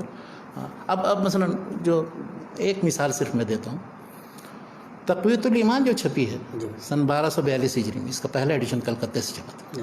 تقویۃ الایمان جب شاہ اسماعیل شہید نے لکھی تو اس زمانے میں شرک و بدعت کا جو ماحول تھا ابھی تک ہے پورے برصغیر میں بہت کچھ، لیکن یہ کہ وہ بھونچال آ گیا ہے۔ اب اس کے رد عمل میں اہل بدعت کی طرف سے بے شمار کتابیں لکھی گئی ہیں، ان میں سب سے مشہور ایک آدمی تھے مولانا فضل رسول بدایونی، تو ان کی رد میں کتابیں ہیں۔ اس کے بعد اس کے جواب الجواب میں پھر مولانا حیدر علی ٹونکی رامپوری کی کتابیں ہیں، اور ان کے اوپر رد میں پھر اس طرح سے مولانا بشیر الدین قنوجی نے کتابیں لکھی۔ تو اگر کسی کو سمجھنا ہو یہ جو بدعت اور اہل بدعت سے جو یا کہ بریلوی اور دیوبندی یا بریلوی اور وہابی یا سنی اور وہابی کے جو اختلافات کیسے شروع، وہ برصغیر میں دراصل وہ اسی تقویۃ الایمان اور اس پر بحث سے شروع ہوتا ہے۔ کیا بات ہے، یہ اس کی ابتدا ہے، بلکہ کہا ہی گیا اس زمانے میں فضل رسول بدایونی صاحب یہ کہتے تھے کہ تقویۃ الایمان جو ہے وہ کتاب التوحید کا ہی چربہ ہے، اسی کا ترجمہ ہے، بعض کتابوں میں اپنے لکھ بھی دیا، جبکہ حقیقت یہ الگ ایک کتاب لکھی گئی، وہ الگ، اگرچہ دونوں کتابوں میں فکر اور بنیادی چیز ایک ہی ہے، توحید کو پیش کرنا، لیکن تقویۃ الایمان سب سے پہلے لکھی تھی شاہ اسماعیل شہید نے عربی میں رد الاشراق کے نام سے، جس میں 2 باب تھے، ایک شرک کے اوپر رد توحید کا اس بات، اور دوسرا سنت کی طرف دعوت اور بدعت پر رد۔ تو تقویۃ الایمان یہ پہلے باب کا تشریحی ترجمہ بھی ہے اور اس پر فوائد کا اضافہ بھی ہے، اور رد الاشراق مجھے ملی تو بعد میں نے چھاپا بھی بہرحال۔ تو اس کتاب کا موجود ہے رد الاشراق، موازنہ مقارنہ کیجیے کتاب التوحید سے۔ کتاب التوحید بھی دوسرے انداز میں لکھی، اس میں صرف اولاً شرک و توحید کے مسائل ہیں، اور جس انداز میں انہوں نے مرتب کیا ہے، جن آیتوں اور حدیثوں کو پیش کیا، پھر اس میں وہ فیہ مسائل کر کے جو استنباط کیا ہے وہ بالکل مختلف ہے، بلکہ بعض مسائل میں اختلاف بھی ہے ان دونوں کے درمیان۔ ہاں، تو یہ کہنا کہ نہیں یہ وہابیت وہاں سے جو درآمد ہوئی ہے تو وہ تقویۃ الایمان کے ذریعہ پھر وہابیت، اور اس طرح سے سارے اہل حدیث حضرات کو یا اس طرح سے دیوبندیوں کو بھی اب تو وہ وہابی کہتے ہیں، وہ سارے جتنے بریلوی ہیں، تو یہ وہابیت جو شروع ہوئی ہے وہ تقویۃ الایمان ہی سے شروع ہوئی ہے اگر اس کو وہابیت کہا جائے تو۔ اور پھر اس کے بعد اس کے رد عمل و جواب، اس کی کتاب، اس سارے مباحث کا اگر آپ کو خلاصہ صرف ایک کتاب کے اندر پڑھنا ہو، کن مسائل میں اختلاف ہو، ان کا موقف کیا ہے، ان کا موقف کیا ہے، اور اس سلسلے میں دلائل کیا ہیں، ان کا مناقشہ، تو ایک کتاب ہے اکمل البیان فی تائید تقویۃ الایمان و رد اطیب البیان، ایک کتاب تھی اطیب البیان کے نام سے جو تقویۃ الایمان کے رد میں لکھی گئی۔ تو اس کے جواب میں مولانا عزیز الدین مراد آبادی نے اکمل البیان کے نام سے ایک ضخیم تقریباً 800-900 صفحے کی کتاب. مولانا طالعانی بھوجانی ایک بار ہندوستان گئے اور اس کتاب کا پتہ چلا، اس لیے کہ اس کی بہت سی قسطیں اہل حدیث امرتسر میں چھپی تھی. تو کچھ قسطیں تو ان کو تلاش و جستجو، دیکھیے ایک محقق جو ہوتا ہے وہ تلاش کرتا ہے کہ باقی کہاں، تکملہ کہاں ہے اس کے. تو ڈھونڈ ڈھانٹ کر کو معلوم ہے ان کے وارثہ کے پاس مل گیا، لائے اور پتہ نہیں کس حالت میں وہ سودا رہا ہوگا، اور اس کے بعد بڑی محنت کر کے اس کو پھر ایڈٹ کیا، اس پر حواشی لکھ کر. یہ کتاب اگر کوئی شخص پڑھ لے تو میرے خیال سے جتنی یہ عقائد سے متعلق جو مسائل توحید و سنت بدعت سے متعلق چیزیں ان کو سمجھنے میں مدد ملے گی، اور اس کے سلسلے میں جو جدل و مناظرہ ہوا اور 13ویں صدی ہجری میں کیا موقف تھا علماء کا، پھر اس کے بعد اس کے اثر سے پھر 14ویں صدی ہجری تک یہ سلسلہ کیسے دراز ہوا. اور وہ اس زمانے کے مؤلف ہیں، اندازہ لگائیے کہ 20ویں صدی کے شروع کے، اور انہوں نے جس کتاب کا حوالہ دیا تو اس کتاب میں کب کا یہ چھپا ہوا ہے، کس سن میں چھپا ہوا ہے، کس مرتبہ کا چھپا ہوا، یہ لکھا انہوں نے. اگر قلمی ہے تو یہ بتایا کس لائبریری کے اندر، حسن شاہ رامپوری کی لائبریری میں ہم نے یہ نسخہ دیکھا اور اس میں جا کر کے وہ عبارت ملا. بلکہ ایک دلچسپ بات اس کتاب سے متعلق میں کہوں آپ کو، جی بالکل، علامہ اقبال نے جو مولانا حسین مدنی سے متعلق چند ابیات کہہ دیے ہیں، جی جی، عجم ہنوز ندانت رموز دین ورنہ ز دیوبند حسین احمد ایچے بلا جبی سرود برسر منبر کہ ملت از وطنس چے بے خبر سے مقام محمد عربیست وہ مصطفیٰ ورساں خیش رہا کہ دیں ہم اوست اگر بہو نہ رسدی تمام بلا. اچھا، اب یہ جو شعر کہہ دیا اور ایسا ثبت کر دیا دیوان کے اندر، تو اب آج تک سارے دیوبندیوں کے لیے پریشانی کا باعث ہے. ایک شخص کو جب دفاع کی سوجی تو کیسے دفاع کیا، تو وہ اقتباس ایک ملا عزیز الدین مراد آبادی صاحب کی اسی کتاب اکمل البیان میں، کہ انہوں کو بڑا وہ تھا، قلق تھا اور افسوس تھا، اور اس کے بعد اس سے رجوع انہوں نے کر لیا تھا وغیرہ وغیرہ، اس طرح کا بیان. تو اس طرح کی چیزیں انہوں نے نقل کی. اچھا، اقبال کو بعد میں اس کا افسوس تھا، یعنی یہ نقل یہیں سے ملا، اکمل البیان میں ملا، دوسری کسی جگہ نہیں ملا ان کو. ہمیں ذاتی طور پہ افسوس ہے، اقبال کا ہی تبصرہ لیکن زیادہ سخت ہے. اچھا، اسی طرح سے وہ ایک مسئلہ ہے، مولانا حسین احمد مدنی صاحب نے شہاب الثاقب میں لکھ دیا تھا کچھ، اور وہابیوں کے بارے میں اور اپنا جو تبصرہ لکھا ہے، تو اس سے متعلق بھی دفاع اور وہ اس کے صفائی وہ اسی اکمل الدین صاحب اکمل البیان میں انہوں نے عزیز الدین مراد آبادی، بلکہ شاید یہی بات ہے، وہ پچھلی بات جو میں کہہ رہا ہوں وہ غلط ہے. اچھا، اکمل حسین احمد مدنی سے متعلق جو صفائی ہے کہ انہوں نے رجوع کر لیا تھا، ان کو دیوبندیوں کے پورے لٹریچر میں نہیں ملا، کہیں کسی جگہ نہیں، کسی کتاب کے اندر نہیں.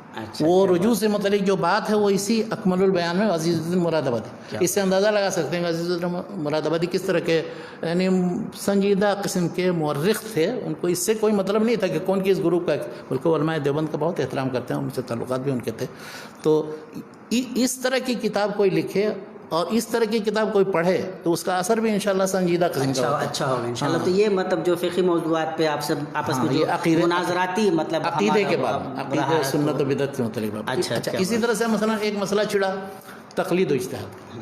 اچھا، اب یہ مسئلہ بھی بہت اختلافی مسئلہ ہے. پرانے زمانے میں بہت سی کتابیں لکھی گئی ہیں اس پر، اور بعد میں پھر 13ویں صدی ہجری میں، اس کے بعد پھر لوگوں نے 14ویں صدی ہجری میں آج تک لکھے جا رہے ہیں لوگ. تقلید حرام ہے کہ حلال ہے، اور جائز ہے ناجائز ہے، کن حدود کے اندر جائز ہے، کنوں کے لیے جائز ہے، کنوں کے لیے نہیں جائز ہے، مذاہب اربعہ کا وجود وغیرہ. اس سے متعلق جو ایک اہم کتاب مولانا نذیر حسین مودودی دہلوی کی، وہ معیار الحق. تو معیار الحق 1283 ہجری میں پہلا ایڈیشن اس سے چھپا. اچھا، اس وقت سے لے کر کے اور آج تک اس پر بحث ہو رہی ہے، لیکن سب سے جامع اور مکمل کتاب اس موضوع پر وہی ہے، معیار الحق. ہاں، اس میں اتنے اقتباسات انہوں نے دیے ہیں، اتنے علماء کی کتابوں سے استفادہ کیا ہے، اور پھر اس کے بعد جن مسائل پر گفتگو کی گئی تھی ان پر اہل الحدیث کا کیا منہج ہے اس سے متعلق تحقیق ہے اس میں.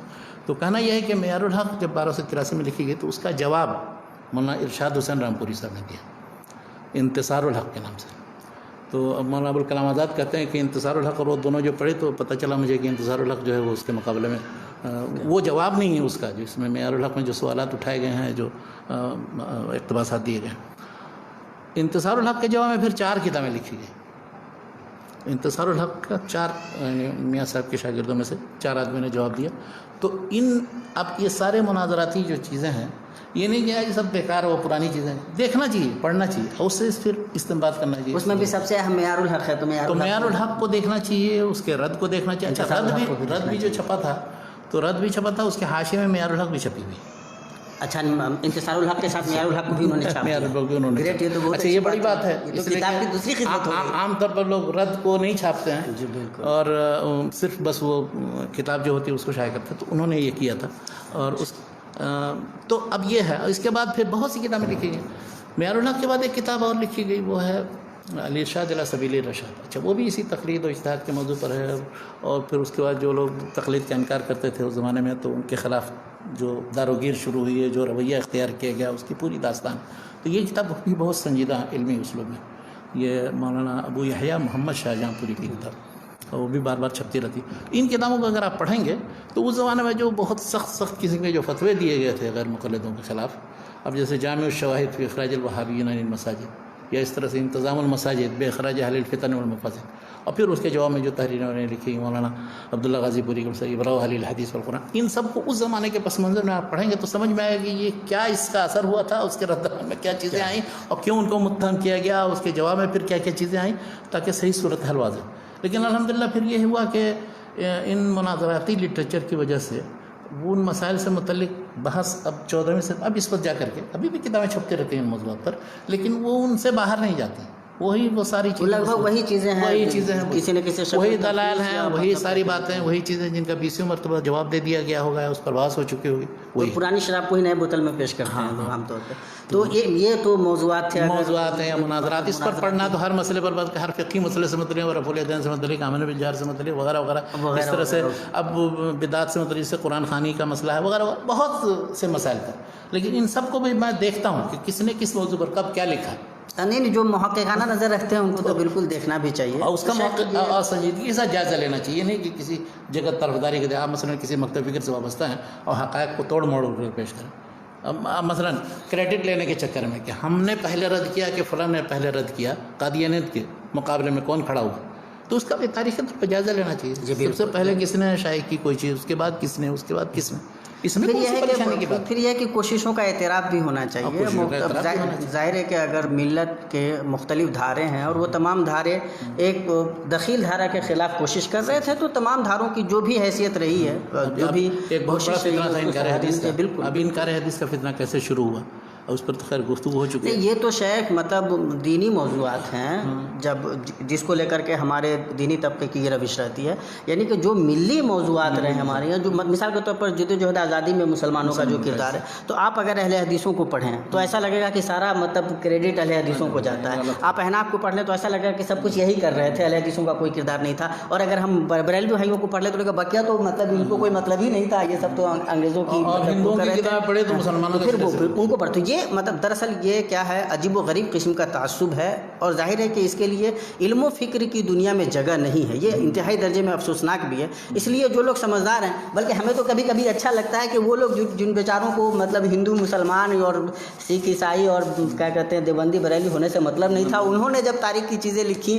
تو وہ شکلیں بھی سامنے آئیں کہ ہاں بھائی یہ لوگ بیچارے سب تھے جو کام کر رہے تھے مختلف شکلوں پہ. تو جو یہ جائزے ہیں ان کو اگر ہم تمام دھاروں کو دیکھیں. چند مثالیں میں نے دی صرف مناظراتی لٹریچر کی، لیکن ان مناظراتی لٹریچر سے بھی فائدہ اٹھایا جا سکتا ہے، یہ کہنے کا نہیں بالکل. اور مطلب اور اب الحمدللہ یہ ہوا ہے کہ بہت سی کتابیں جن لوگوں نے نہیں دیکھی ہوں گی، وہ بہت سی PDF فائلیں جو ہیں اب محفوظ ہیں، ڈاؤن لوڈ کر لیجئے کہیں کسی ویب سائٹ سے.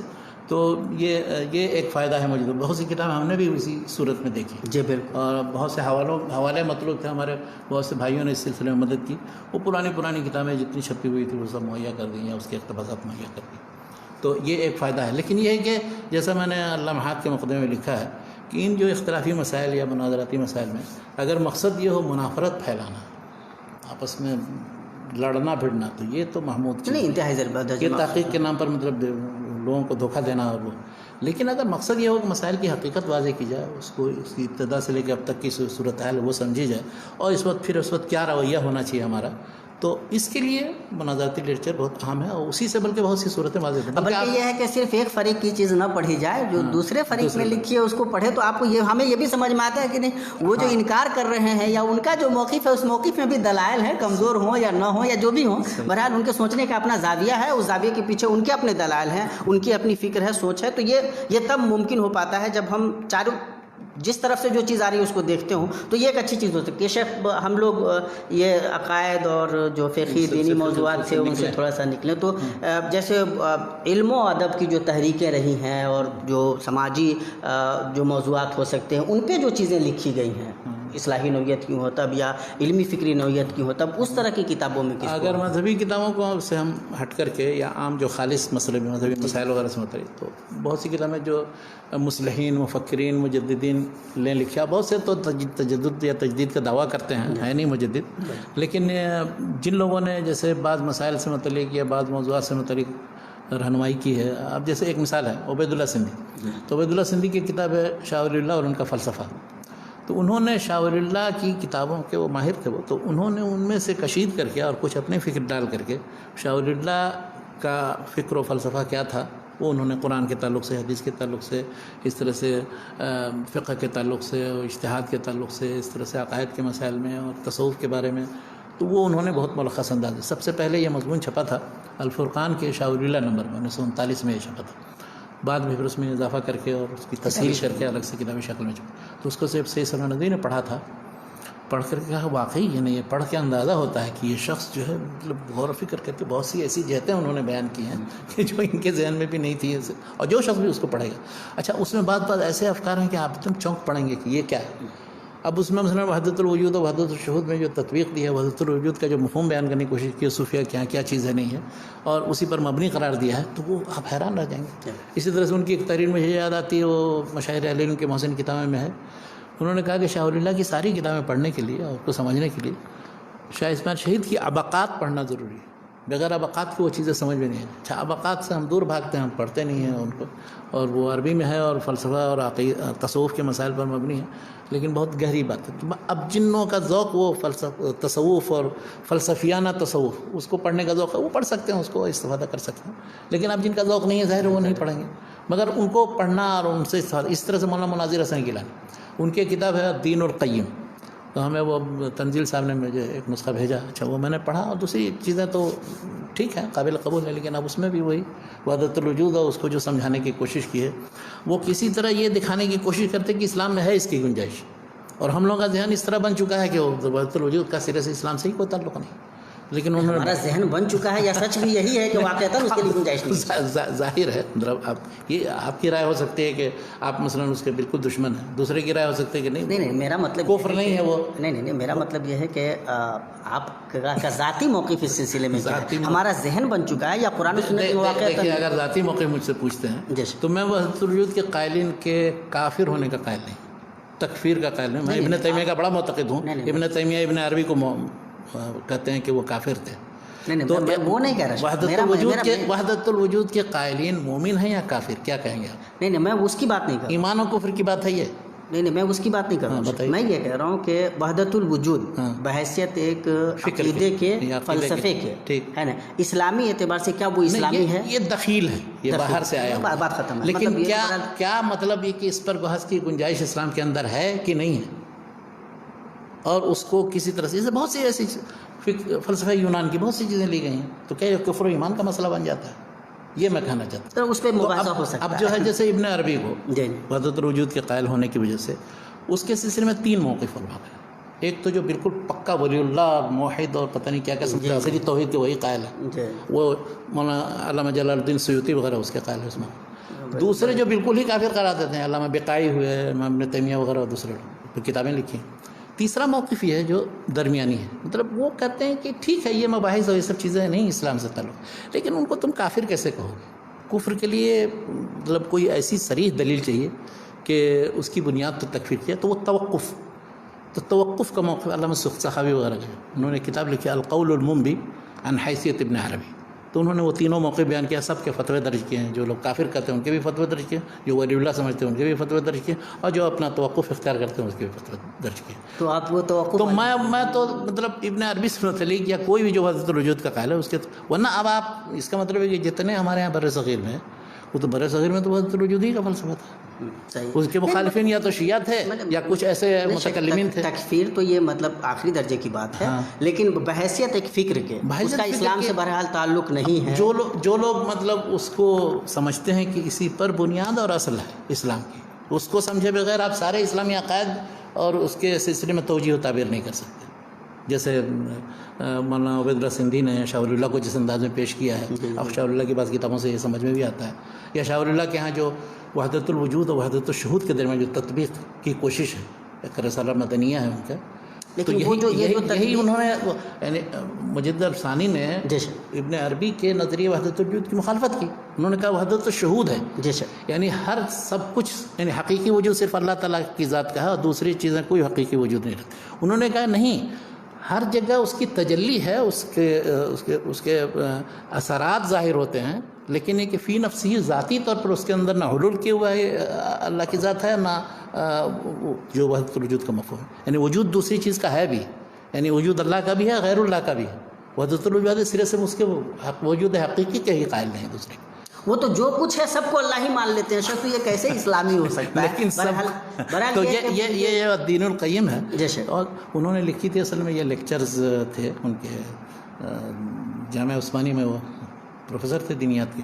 تو مولانا مناظر حسن گیلانی نے آسان انداز میں سوچا کہ یہ طلبہ کو سمجھ میں آ جائے گی، لیکن وہ بھی اب موجودہ کسی شخص کو کتاب اگر مل جائے، کراچی میں چھپی ہے، پہلے اس کا ایک پارٹ چھپا تھا، بعد میں دوسرا پارٹ بھی چھپا، تو وہ اس میں جو مباحث پڑھیں گے آدھی چیزیں سمجھ میں آئیں گی، آدھی نہیں سمجھ میں آئیں گی. اور وحدت الوجود وحدت الشہود سے متعلق تو پورا ہی نہیں سمجھ میں آئے گا جس شخص کو وحدت الوجود اور وحدت الشہود سے متعلق حقیقت نہ معلوم. لیکن بہرحال پڑھنے کے حد تک اس کو بھی پڑھ سکتے ہیں. بہرحال پڑھنا تو چاہیے. شاید تو یہ ان مباحث پہ ہم گفتگو کر رہے تھے. آپ کا ادب سے تعلق رہا ہے باضابطہ، آپ نے حال ہی پہ کام کیا ہے، اردو ادب سے بھی آپ کا ماشاءاللہ گہرا رشتہ رہا ہے. عروض کے ماشاءاللہ شیخ ہمارے بڑے مطلب زبردست جانکار ہیں، بڑی گہری بصیرت رکھتے ہیں اس سلسلے میں. شعر کو پرکھنے کی صلاحیت عام طور پہ بہت آسان نہیں ہوتی، تو وہ صلاحیت سے شیخ ہمارے مالا مال ہیں. اور خاص طور سے جو فنی نزاکتیں ہیں شاعری کی، ان سے بھی شیخ واقف ہیں. تو وہ میں یہ جاننا چاہ رہا تھا کہ خاص ادب کے حوالے سے جب ہم گفتگو کرتے ہیں، شاعری ہے، ڈرامہ ہے، مطلب کیا کہتے ہیں افسانے ہیں، ناول ہے، اور مطلب تنقید ہے، اس سے متعلق ادب سے متعلق جو مباحث ہیں اس سلسلے میں آپ کیا رہنمائی کریں؟ میں چاہتا ہوں کہ اگر کوئی شخص بھی اردو ادب کو پڑھنا چاہتا تھا، اس میں بھی شعر کا حصہ بھی ہے، نثر کا بھی حصہ ہے، تو زیادہ سے زیادہ وہ نثر کو پڑھے، نثر میں وہ استفادہ کرے گا. اور نثر کے متعلق میں چیزیں بتاتا ہوں کہ کیا چیزیں میں نے پڑھی ہیں اور میں نے استفادہ کیا. شعر میں تو میں تو کلاسیکل شاعری کا قائل ہوں، صاف بات. مطلب یہ جدید جب آپ کلاسیکل شاعری کہتے ہیں تو کیا مراد ہے؟ کلاسیکل شاعری یعنی جو پرانے جیسے نظیر پر آبادی ہیں، یا اس کے بعد مومن ہیں، غالب ہیں، اقبال ہیں وغیرہ. تو اقبال کے زمانے سے میر ہیں، میر تو وہ پرانے ہیں، وہ تو میر کے بغیر تو شاعری کی تاریخ نہیں مکمل ہو گیا. تو ان لوگوں کا جو طرز تھا کہنے کا، چاہے وہ غزل ہو یا نظم، تو ان میں اور ان کا مطالعہ کرنا، ان کے جو مختلف انتخابات ہیں، انتھولوجیز، ان کو دیکھنا چاہیے، پیش نظر رکھنا چاہیے. اس لیے کہ ہر شاعر کا دیوانہ پورا نہیں پڑھ سکتے، آسان بھی نہیں ہے. بالکل مشہور کچھ غزلیں ہوتی ہیں یا نظمیں ہوتی ہیں معروف. تو میں نے خاص طور پر غالب کو چونکہ بہت زیادہ پڑھا ہے، لیکن غالب کو پڑھنے کے لیے ضروری ہے کہ آپ بہت سے افکار اور خیالات ان چیزوں سے واقف ہوں، خیالات سے. تو بہت سے دوسرے شاعروں کو جب پڑھ لیں اس کے بعد غالب کو پڑھ سکتے ہیں اور سمجھ سکتے ہیں. اچھا، اسی طرح سے اسی کے مقابلے میں علامہ اقبال ہیں. علامہ اقبال نے بھی شاعری کی ہے، تو علامہ اقبال کی شاعری چونکہ مقصدیت والی شاعری تھی، اور غالب کی طرف سے صرف غزل گو نہیں تھے وہ، کہ غزل بھی کہتے تھے، اور دوسرے بہت سے ان کی جو مشہور نظمیں ہیں، تو ان کی شاعری کو بھی سمجھنے کے لیے. لیکن چونکہ ان سب لوگوں نے اس زمانے میں فارسی کا بڑا اثر تھا، تو جب تک کہ وہ فارسی کی ترکیب میں، فارسی کی وہ تلمیحات اور وہ اشارات آپ نہیں سمجھیں گے، اس وقت تک ان دونوں کو نہیں پڑھ سکتے. لیکن بہرحال غالب اور اقبال کو جو شخص نے نہیں پڑھا ہے، تو اردو میں اس نے کیا پڑھا ہے پھر؟ کیا بات ہے؟ یعنی اردو شاعری میں ان دونوں کو تو سمجھیے کہ ضروری ہے پڑھنا. اب موجودہ دور کے تک آپ چاہیے، بعد میں ترقی پسند تحریک ہے یا جدیدیت والی تحریک ہے، اس سے آپ بالکل ناواقف بھی ہوں. اور میں تو یقیناً ناواقف، میں 40 سال سے یہاں ہوں، تو جتنی جدید لہریں ہیں وہ سب میں اس سے واقف نہیں ہوں، اور ان کتابوں سے بہت زیادہ کوئی مناسبت بھی نہیں مجھے. لیکن یعنی سمجھیے کہ آزادی تک جو تجربے ہوئے ہیں، ان میں کچھ مشہور شاعروں کے نظمیں اس میں پڑھی ہیں، لیکن ان دونوں کو میں بہت زیادہ پسند کرتا ہوں، غالب اور اقبال. بعد میں جب حالی کا مطالعہ کیا، ان کی مسدس پڑھی، تو واقعی مسدس لاجواب نظم ہے. ان کی بعض نظمیں بھی تھیں جدید، جو نظم یا شعر و شاعری میں جو تجربے ہوئے ہیں، تو اس میں حالی تھے، محمد حسین آزاد تھے، انہوں نے جو نظموں کا تجربہ کیا، تو اس کی تاریخ پڑھی. اسی طرح سے کلیات نظم حالی اور کلیات نثر حالی وغیرہ سب پڑھی. لیکن شعر میں بہت زیادہ میں نے مطالعہ نہیں کیا. ان کے مختلف انتخابات، بڑے مشہور شعراء کی غزلیں ہیں، غزلیں گنگناتا ہوں، لیکن یہ کہ ان سب کو میں نے پڑھا نہیں ہے. اب معین حسن جذبی کی جو بہت مشہور غزل ہے، وہ علی گڑھ کے تھے نا جی جی بالکل. مرنے کی دعائیں کیوں مانگوں جینے کی تمنا کون کرے, اب یہ دنیا یا وہ دنیا, اب دنیا اب خواہش دنیا کون کرے. کیا بات. تو یہ ہے, یہ اس طرح کی بہت سی غزلیں. تو سالم تھی ساحل کی اچھا, تمنا. بہادر شاہ ظفر کی وہ بہت مشہور جو نظم یا غزل ہے, انہوں نے بہت سی غزلیں کہی ہیں, وہ سب ایک زمانے میں یاد تھے, لیکن ہوا یہ کہ ادھر ہاں لگتا نہیں. لیکن اب یہاں عربی شاعری کا جو جاہلی دور سے لکھت تک کا مطلب کیا, تو اس کا غلبہ ہو گیا. نہیں تو انشاءاللہ جب ہم لوگ اردو شاعری سب بھول گئے کریں گے تو ظاہر عربی کتابوں پہ بات کریں گے. میں نے زیادہ تر یہ رکھا ہے اردو ادب کے تعلق سے کہ اس کی جو نثری چیزیں ہیں وہ میں نے بہت پڑھی, اور آج تک پڑھتا رہا ہوں, بلکہ آج کے تک بھی جو چیزیں اس سلسلے میں کیا, ہاں اس میں بتا رہا ہوں کہ پڑھنے کا سلسلہ ہم نے بچپن میں, ہم لوگوں نے ناول بھی پڑھی, اور ناول میں جاسوسی ناول سب سے زیادہ پڑھی. کیا بات. ابن صفی کی جاسوسی ناول اکثر تقریباً پڑھ گیا ہوں. اور اس کا پڑھ جائیے یہ اچھا, لیکن کب پڑھتے تھے؟ جی جب چھٹی ہوتی تھی, یہ نہیں کہ مدرسے کے اوقات میں اور وہاں چھٹی ہوتی تھی, گھر جاتے تھے تو گرمی کی چھٹی میں, یا تو عام کا زمانہ بیکاری ہی سمجھتے تھے, بس اس کو ایسے ہی پڑھ رہا. یعنی ہر چھٹی میں جا کر 15, 20, 25, 30 ناول پڑھنا ضروری تھا. بعد میں نے دیکھا کہ وہ مولانا ڈاکٹر یاسین مظہر صدیقی صاحب علی گڑھ میں تھے, گیا ان کے گھر ایک دن, دیکھا وہ سارے جتنے ناول ہیں ابن صفی کے, جو عارف اقبال صاحب نے سب چھاپ دیے ہیں دلی میں لے کر کے, عمران سیریز پورا وہ سب رکھے. میں نے کہا کیا آپ پڑھتے تھے, اور کیا ہے یہ, اس چورن کے بغیر کبھی تحقیق کا کام نہیں ہو سکتا, یہ انہوں نے کہا مجھے. تو مطلب اچھا, اس میں کیا ہے, بعض لوگ جو مانوس نہیں ہیں ناول اور ان سے, وہ تو کہیں گے کہ اللہ علیہ بے بیکار فضول وقت ضائع کرنا. لیکن حقیقت یہ ہے کہ جو شخص بھی ابن صفی کی ناول پڑھے گا تو اس کو پتہ چلے گا کس طرح سے اس نے مشرقی تہذیب کی طرف سے دفاع اور اس کی برتری کا بیان کیا. اور دوسری بات یہ ہے کہ کہیں آپ کو اس میں فحش نگاری کی مثال نہیں ملے, یعنی اس کو آپ سب کے سامنے کہیں کسی جگہ پڑھ سکتے, کہیں کسی یورپین کا یا کوئی وہ جو اس کے بعض کیریکٹر ہیں ان کی زبانی کی بعض چیزیں ہیں, لیکن بہرحال مطلب ان کی اب تک پڑھنے کے, یعنی وہ بے نظیر آدمی ہے, اور اس جیسا کوئی اردو میں جاسوسی ناول لکھنے والا نہیں. عالمی سطح پہ بھی, عالمی زبانوں میں بھی جاسوسی ناول کے معاملے میں وہ ابن صفی کا کوئی مقابلہ نہیں سمجھا جاتا. اچھا, اس کے بعد ہم نے اسی زمانے میں بہت سی چیزیں ہمیں, اب جیسے بڑے بڑے جو لکھنے والے ہیں, خاکہ نگار ہیں, کچھ مزاحیہ تحریر لکھنے والے, اس میں رشید احمد صدیقی, رشید احمد صدیقی کو بہت پڑھا میں نے. خندہ ہے, مضامین رشید ہے, یا اس طرح سے ان کے جو خاکے ہیں, جو جیسے انہوں نے گنجہائے گرامایا, ہم نفسانے رفتہ, آشفتہ بیانی میری, اس میں ان کی جتنی تحریریں دیکھیں اس میں علی گڑھ بہت زیادہ موجود ہے. بالکل, علی گڑھ کے کچی بار کا اور دوسری چیزوں کا بہت زیادہ ذکر ہے. لیکن جس شخصیت کا ذکر کیا آپ اس میں پڑھیے تو واقعی, اب علامہ اقبال کا مثلا اس میں ذکر کیا تو کس طرح اس سے ملاقات ہوئی, اور وہ ان کا لہجہ جو انہوں نے کہا کہ کیسے چونکے وہ جا کر, اور صدیقی صاحب کاف سے وہ صدیقی کر رہے تھے, لیکن پنجابیوں کا یہ طریقہ ہے, شاعری چاہے جیسی بھی کریں اب, اور جس طرح سے وہ, لیکن جب اقبال نے کچھ کہنا شروع کیا نثر میں تو دوسرے نے کہا اقبال آنے دیجیے, شاعری ہی ٹھیک ہے. اچھا, اسی طرح مطلب مزاحیہ تحریروں میں پطرس کا جواب نہیں, تھوڑے سے مضامین ہیں, لیکن بعد میں لوگوں نے ڈھونڈ کر کے ان کے اور دوسرے بھی مضامین نکالے. ایک مجموعہ اچھا خاصا بنا دیا ہے کسی نے پاکستان سے چھپی ہے, کلیات پتر, لیکن وہ 11 مضمون کی وجہ سے وہ مشہور ہے. اس میں جو سویرے جو کل آنکھ میری کھلی, اس کو کوئی شخص پڑھے اور مرحوم کی یاد میں, یا اس طرح کی. اور اسی طرح جو پاکستان کے 2 رائٹر ہیں, عطاء الحق قاسمی صاحب, جی اللہ کی پناہ, وہ باقاعدہ حیات ہے ماشاءاللہ, ہنسنا رونا منع ہے, اس کا ایک مجموعہ ہے, یا اور بھی جو مجموعے تیار ہیں تو دلچسپ ہیں. اسی طرح انتظار حسین کو پڑھا. انتظار حسین, اب وہ جس انداز میں اس نے کہانی اور افسانہ لکھنے کا سلسلہ شروع کیا, بالکل ہی نیا, داستانوں کو بالکل سے داستانوں سے ساری چیزیں لے کر کے اس نے, کیا بات, جنم کہانیاں, قصے کہانیاں اور. اچھا, اس کا ایک مجموعہ ہے بہت اچھا, علامتوں کا زوال, یہ انتظار حسین, علامتوں کا زوال. اس میں اس نے کیا کیا ہے کہ جتنی ہماری پچھلی جو تہذیبی روایات کے نمونے تھے یا وہ چیزیں, وہ سب ہم نے دھیرے دھیرے مغرب زدگی میں سب ختم کر دی. جبکہ حقیقت یہ ہے کہ ان چیزوں سے ہماری شناخت تھی, ان کو چھوڑنے کا مطلب یہ کہ ہم گم ہو گئے, اپنا رشتہ جو ہم نے ماضی سے کاٹ لیا. اب اس میں اسے مثال دی انہوں نے ایک مضمون کے, علامت الغزوال, وہ ہندوستان میں بھی چھپی, پاکستان میں بھی چھپی.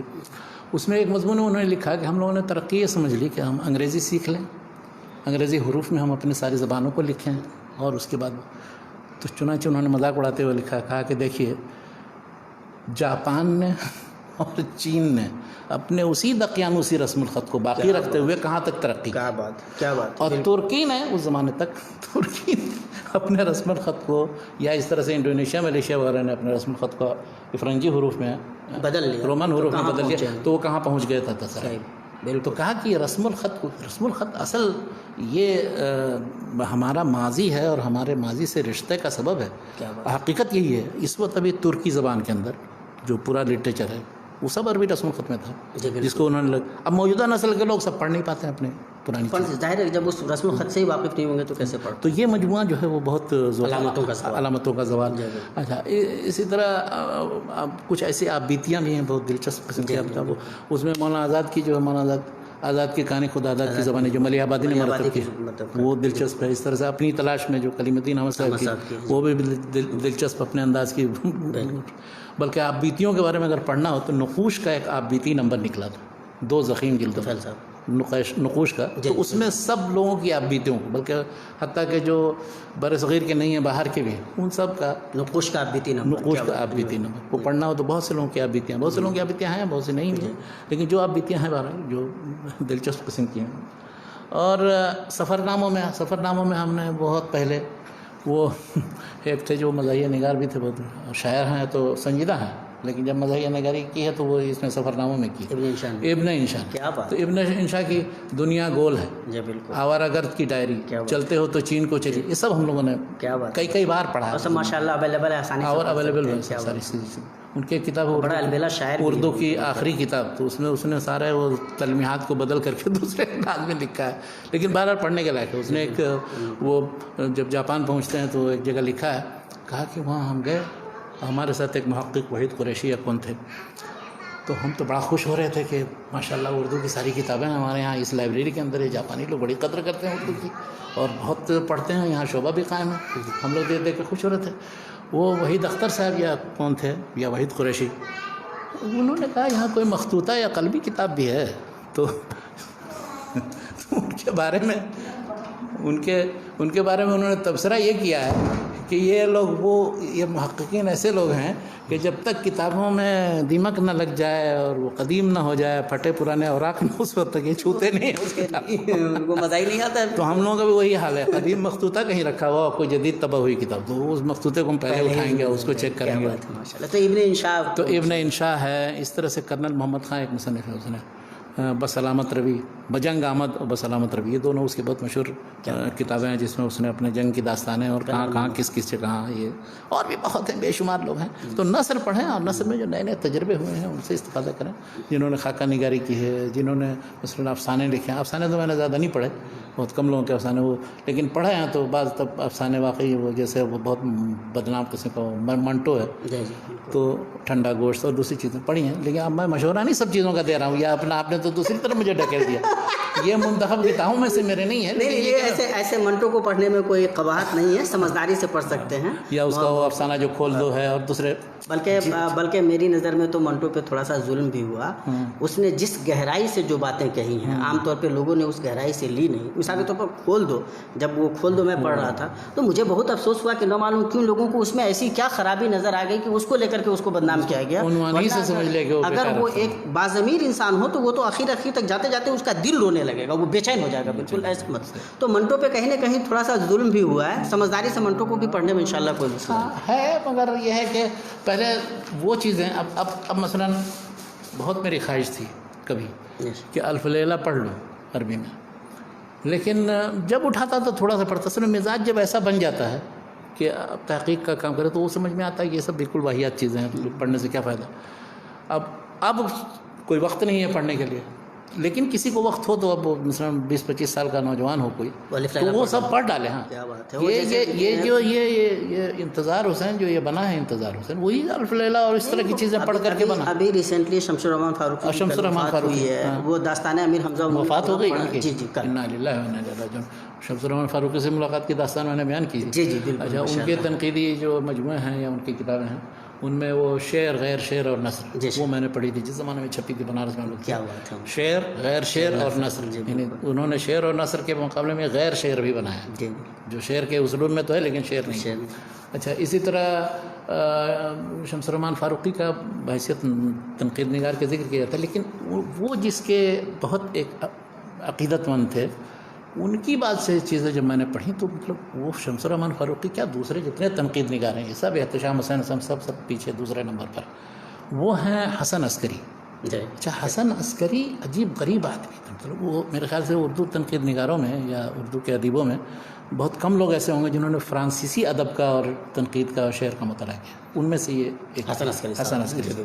تو حسن عسکری کا ایک مجموعہ ہم نے کسی پرچے میں مضامین کا مجموعہ تھا جھلکیاں کے نام سے، وہ میں نے پڑھے. انہوں نے کہا یار یہ کیا ہے لکھنے والا، یہ تو مطلب بالکل دوسرے انداز میں. اچھا، وہ سارے ترقی پسندوں کے سخت مخالف تھے اور جدید تجربہ کے کو درست سمجھتے تھے، لیکن وہ تاریخی تناظر میں ماضی سے رشتہ جڑا ہوا. اچھا، بلکہ انہوں نے آخر زندگی میں کتاب لکھی، وہ مذہبی لوگوں کو بھی پڑھنے چاہیے، بلکہ اس کا مطالبہ ہی کیا تھا مولانا مفتی محمد شفیع صاحب نے. کہا تھا کہ یہ کتاب ایسی لکھ دیجیے جس میں مغربی فکر کی جتنی گمراہیاں ہوں وہ سب اس میں جمع کر دیجیے، آپ بتا دیجیے. اس لیے بیچارے معطوف ہو گئے جو ادبی گروہ ہے. ہاں جی. تو انہوں نے ایک کتاب لکھی جدیدیت کے نام سے، مغربی گمراہیوں کی فہرست. اچھا، وہ ہر شخص کو پڑھنا چاہیے. کیا بات ہے، بہت اسٹرانگلی شیخ ریکمینڈ کرتے ہیں. لیکن اس میں اب یہ ہے کہ بعض چیزیں اس میں مجھے عجیب غریب لگی. میں نے ان کا پورا مجموعہ منگوایا. جی ہو گیا وقت شاید. جی کہا اس طرح سے ہم تو بات کر سکتے ہیں. تو اس کو میں نے پڑھا تو اچھا بات چیز تو بہت اچھی ہیں اس میں، انہوں نے فکری گمراہی بتائی، لیکن مجھے سمجھ میں آیا پھر بعد میں انہوں نے وہ باتیں کیوں لکھی. اب مثلا وہ کیا ہے، جتنا ہمارا قدیم ورثہ ہے معقولات کا، منطق فلسفہ وغیرہ کا، اور اس سلسلے میں جو پرانے علوم فنون اور یونان فکر سے جو استفادہ ہے اس پر جو ہم چلے آ رہے ہیں، اس کا انہوں نے دفاع کیا. انہوں نے کہا کہ نہیں یہ چیزیں ہیں، ضروری ہے ان سب چیزوں کو چھوڑ کر کے ہم موجودہ دور کے صرف سائنس اور ٹیکنالوجی سے استفادہ کریں گے تو ہم ماضی سے کٹ جائیں گے. یعنی ان کا جو اپنا تصور ہوا یہ کہ اصل میں آخر عمر میں وہ تصوف کی طرف آ گئے، مائل ہو گئے، بالکل صوفی ہو گئے تھے. اور ایک بہت بڑا ایک مفکر ہے رینے گینو، تو رینے گینو سے بہت متاثر ہونے کے نتیجے میں بالکل ان کا نظریہ حیات، نظریہ تنقید سب کچھ بدل گیا. وہ بالکل تصوف کے اس میں چلے گئے. اچھا، اس طرح کے کئی لوگ ہیں عمر کے آخری حصے میں جا کر کے لوگ. ہاں، وہ بالکل اب جیسے سیشن ندوی ہو گئے اور بھی دوسرے بہت سے، ان کو یہ چیز سمجھ میں آتی ہے کہ ہم نے پوری زندگی ہم نے ضائع کر دی، یہ کیا ہے، کچھ نہیں، آخرت کی فکر کرو اور ان چیزوں پر توجہ دو. تو اب ایسا بھی ہے. تو انہوں نے جو جدیدیت لکھی اس پس منظر میں لکھی. انہوں نے بلکہ یہ کہا اس میں کمپیوٹر کی ایجاد ابھی نہیں ہوئی تھی یا اس کے سلسلے میں تحقیقات ہو رہی تھی، وہ چونکہ جدید ترین فکر سے واقف رہتے تھے، چاہے وہ فرانسیسی زبان میں لکھا جائے یا انگریزی زبان میں لکھا جائے. تو انہوں نے کہا کہ اب یہ جو زمانہ آ رہا ہے جس میں کمپیوٹر کی ایجاد ہوگی، مصنوعی عقل بن جائے گا، تو اس کا بہت برا اثر پڑنے والا ہے انسانی عقل پر اور اس پر. اب وہ دیکھیے ابھی اس وقت اس کے سارے مظاہرات. اب کمپیوٹر کے ایسے ہم محتاج ہو گئے ہیں، ایسا اس پر انحصار ہے کہ ابھی جو امریکہ کے اندر جو دھماکہ ہوا ہے، معلوم ہے کہ وہ اس پورے ایک علاقے کے سارا کنیکشن سب کٹ گیا. اور سب نشفیل میں جو ابھی کل پرسوں ہوا، تو اب خدا نخواستہ کبھی معلوم ہوا کہ گوگل ہی اڑ گیا تھا سارے کا علم لے کے لا علم من بعد علم شیء. اب آپ پھر کتاب ہی کا سہارا لیں گے، سب چیزیں جتنی آپ کے پاس محفوظ ہے سب ختم ہو جائیں گی، تو بالکل ہی انسان جاہل ہو جائے گا. تو ان کا کہنا یہی تھا کہ انسانی عقل بالکل ختم ہو جائے گی، بلینک ہو جائے گی، اور وہ ساری مصنوعی عقل کا غلبہ ہو جائے گا. اور اس لحاظ سے وہ ڈراتے تھے. جبکہ ہم لوگ یہ کہتے ہیں ہر جگہ ہر ملک میں ہر ایک کو کہتے ہیں کہ جدید ٹیکنالوجی حاصل کرو اور اسی یہی ترقی کا راز ہے. نہیں، مسئلہ یہ ہے کہ جو لوگ بیچارے حاصل نہیں کریں گے وہ پیچھے رہ جائیں گے. اس لیے ٹھیک ہے یہ مطلب وساوس یا خدشات، اندیشے اپنی جگہ پہ جائز بھی ہوں تو بھی دنیا کا ساتھ دینا ہی پڑتا ہے. نئی ہواؤں کے ساتھ نہیں چلیں گے تو آپ مطلب ٹھہرے رہ جائیں گے اور دنیا بہت آگے نکل جائے گی. تو یہ بھی سمجھنا بہت ضروری ہے. اور حالیہ تو شیخ وہ حسن عسکری سب تک ہم لوگ پہنچے ہیں، اس کے علاوہ اور لوگ جن کو آپ بہت سے مولانا ابوالکلام آزاد کی غبار خاطر پڑھیں.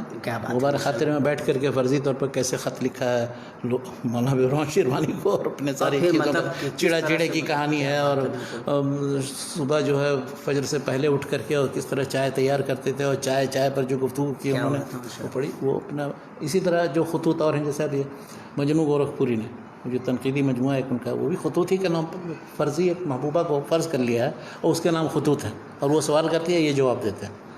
تو اس میں یہ ہوتا ہے کہ آدمی لگا بدھا نہیں رہتا ہے کہ علمی انداز میں ایک مقالہ لکھنا ہے تو اس میں کچھ اپنی طرف سے نہیں ڈال سکتے.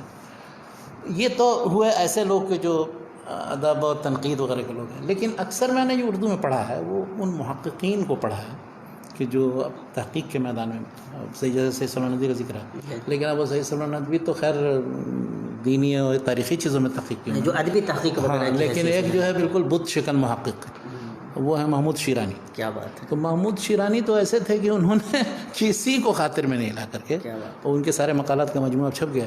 اب مثلا محمد حسین آزاد نے جو کتاب لکھی آب حیات، تو آب حیات میں اس نے اردو شعراء، اردو شاعری اور ادب کا تاریخی جائزہ لیا ہے. لیکن اس میں اتنی تاریخی غلطیاں ہیں، اتنے زیادہ معلومات کی غلطیاں ہیں کہ انہوں نے کتاب لکھی آزاد بحیثیت محقق. وہ آزاد ابوالکلام آزاد نہیں ہے، یہ محمد حسین آزاد. کیا بات. تو انہوں نے ان کا پورا کچا چٹھا نکال کر کے. اسی طرح سے علامہ اقبال، علامہ شبلی نعمانی کی شعر العجم، شعر العجم فارسی تاریخ، شاعری کی تاریخ. تو اب انہوں نے وہ تنقید شعر العجم کے نام سے ایک اچھی خاصی موٹی سی کتاب لکھ ڈالی. تو کسی کو تنقید کے ساتھ ساتھ تحقیق کا بھی جذبہ ہو تو وہ شیرانی اور شیرانی کے مقالات سے بہت. اس طرح کے چوٹی کے 4-5 محققین تھے. یہ ہیں. دوسرے قاضی عبدالودود ہیں. قاضی عبدالودود سے تو ملاقات بھی ہوئی تھی پٹنہ میں خدا بشتاوی میں. تو وہ بھی اسی طرح سے اردو اور فارسی ادبیات اور شعر وغیرہ کے میدان میں. اچھا حالانکہ خود ملحد ٹائپ کے آدمی تھے کوئی، مگر اب جو شخص جس میدان میں اتر جاتا ہے اس میں. ایک تھے اور عبدالستار صدیقی. عبدالستار صدیقی لسانیات کے میدان میں تھا. بہت سی زبانیں جانتے تھے، عبرانی جانتے تھے اور دوسری جرمنی سے انہوں نے PhD کی تھی. اور ان کے مقالات کا مجموعہ میں 2 جلدوں میں بھی چھپا ہے. ایک جلد چھپی تھی لکھنؤ میں، بعد میں پھر دوسری جلد چھپی ہے پاکستان میں. تو یہ اس طرح کے جو محققین. اچھا اسی طرح اسلامیات کے فیلڈ میں یا عربی زبان کے فیلڈ میں جیسے علامہ عبدالعزیز میمن یا معصومی صاحب ابو محفوظ الکریم معصومی، یا اسی طرح سے مالک رام، ان کو بھی محقق سمجھا جا سکتا ہے. انہوں نے بہت سی کتابوں کی تدوین اور تحقیق کا بھی کام کیا ہے. وہ ہیں یا رشید حسن خان جنہوں نے اردو املا اور دوسری بہت سی کتابیں ایڈٹ کی ہیں. تو وہ بھی مگر ان لوگوں کو ان لوگوں کی کتاب اگر محقق بننا ہے تو تحقیق کیسے کی جائے کیا. ایک تھے اور تنویر احمد علوی، تو انہوں نے کئی لوگوں کے دیوان بھی مرتب کیے انہوں نے، بلکہ ترتیب و تدوین متن سے متعلق، تحقیق کے متن سے متعلق کتاب بھی ان کی ابتدائی کتابوں میں سے جو آج سے 50 سال ہو گئے. میری ملاقات بھی دلی میں ان سے تنویر احمد علوی سے ہوئی. تو ان کے سارے مرتب دیوان جو ہیں مجلس ترقی ادب لاہور نے چھاپے. تو اس طرح کے جو محققین ہیں ان کو پڑھنے کا فائدہ. ایک تھے ڈاکٹر نذیر احمد، وہ بھی فارسی کے آدمی تھے، علی گڑھ میں تھے، اور بہت سے فارسی شعراء اور اسی طرح سے فارسی تذکرہ نگاروں ان سب پر بہت لکھا. ان کے مقالات اگر جمع کیے جائیں تو 10-12 جلدیں. جو مشہور محققین ہیں شیخ ان کی کتابوں کو ریکمینڈ کرتے ہیں. اس میں ایک نام چھوٹ رہا ہے جو تینوں میدان میں ہیں، عربی فارسی اردو تینوں کی، اور اسلامیات کے میدان میں. وہ ہیں امتیاز علی عرشی صاحب. عرشی صاحب میمن صاحب کے شاگرد تھے. اچھا کیا بات ہے. اور پٹھان تھے. وہ وہاں پشاور میں پڑھا تھا انہوں نے، ابتدائی شاگردوں میں سے. اسلامیہ کالج پشاور میں ان سے پڑھا، ابتدائی شاگردوں میں سے. تو انہوں نے عجیب طرح کی ہر میدان میں تحقیق کیا. انہوں نے غالبیات کے بھی ماہر تھے. اس طرح سے اردو اور اردو میں پشتو کا حصہ ایک کتاب ان کی، پشتو زبان کے اثرات اردو پر کیا ہے. اچھا اسی طرح ان کے مقالات کا ایک مجموعہ ہے جو پاکستان میں بہت پہلے چھپا تھا مجلس ترقی ادب سے. اس میں تحقیقی مضامین ہیں. انہوں نے ذوالقرنین سے متعلق کا مقالہ لکھا ہے کہ اس کی تفسیر مختلف لوگوں نے کیسے کن تفسیروں میں کی ہے. کیا بات. تو اس میں ایک مقالہ ان کا بہت ہی دلچسپ قسم کا ہے، نہج البلاغہ، جو خطبوں کا مجموعہ ہے اور علی کی طرف منسوب کیا جاتا ہے. تو اب وہ اکثر تو سب گڑھا ہوا ہے اور لوگ یہ سمجھتے ہیں کہ پورا کا پورا ہی گڑھا ہوا ہے، شریف رضی نے گڑھ دیا. لیکن انہوں نے یہ دکھایا ہے کہ نہج البلاغہ کے اندر جو موجود خطبے ہیں حضرت علی کی طرف منسوب، ان میں سے بہت سے پچھلے ماخذ کے اندر ہیں، یعنی 5ویں صدی سے پہلے کے ماخذ میں بھی موجود، اور انہوں نے پھر وہ چیک کر کے انہوں نے دکھایا ہوا. تو وہ مطلب عربی کے میدان کے بھی تھے، کئی عربی کے دیوان بھی ایڈٹ کیے ہیں کئی شعراء کے، فارسی کے بھی تھے، اردو کے بھی تھے، اور جس میں جو ان کو سمجھ میں آتا تھا وہ لکھتے تھے. پوری زندگی وہاں رضا لائبریری رامپور میں تھے اور وہیں. تو امتیاز علی عرشی صاحب کی جو کتابیں ہیں ان سے تو یہ ہیں معصومی صاحب ہے، یہ میمن صاحب ہے، اس طرح سے علامہ محمد صورتی صاحب تھے. ان محققین کی تحریریں پڑھنے کا فائدہ یہ ہوتا ہے کہ پھر وہ جو گڑبڑیاں جن لوگوں نے کی ہے، یا کہ کسی شخص کی ہیبت آپ کے اوپر نہیں طاری ہوگی. کوئی بڑا سے بڑا شخص ہو غلط وہ کہہ سکتا ہے، غلط کیوں کہا ہے؟ اس لیے کہ اس نے اس حقیقت کے خلاف کہا ہے، اس دلیل کے خلاف کہا ہے، اس حوالے یہ چیز اس کے پیش نظر نہیں رہی تھی. تو یہ مطلب کیا کہتے ہیں، یہ کتابیں ہمیں یہ حوصلہ بھی دیتی ہیں، یہ اس شعور سے بھی نوازتی ہیں. ہم شیخ کے بے انتہا شکر گزار ہیں. ہمارا آج کا وقت جو اردو زبان میں لکھی گئی کتابوں سے متعلق ہماری گفتگو تھی. بس کہاں سمندر سے ملے پیاسے کو شبنم، بخیلی ہے یا رزاقی نہیں. تو بڑا تگڑا ہے وہ آخر والا اقبال، اس کی وجہ سے معطوف بھی سمجھے جاتے ہیں.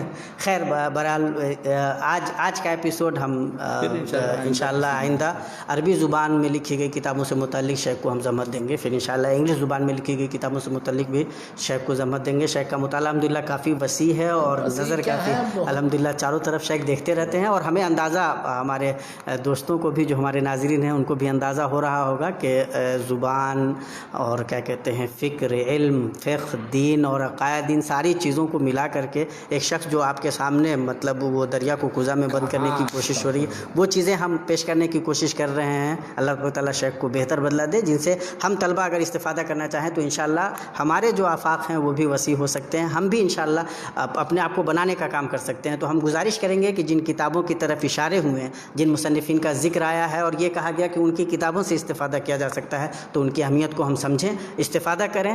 ویڈیو کو زیادہ سے زیادہ شیئر کریں، لوگوں تک پہنچائیں، نیکی میں اپنا حصہ بنائیں. انہی چند کلمات کے ساتھ اور شیخ کے لیے یہ دعا کرتے ہوئے کہ اللہ تعالیٰ صحت عافیت کے ساتھ شیخ کا سایہ تا دیر ہم پر قائم رکھے تاکہ ہم شیخ سے استفادہ کر سکیں.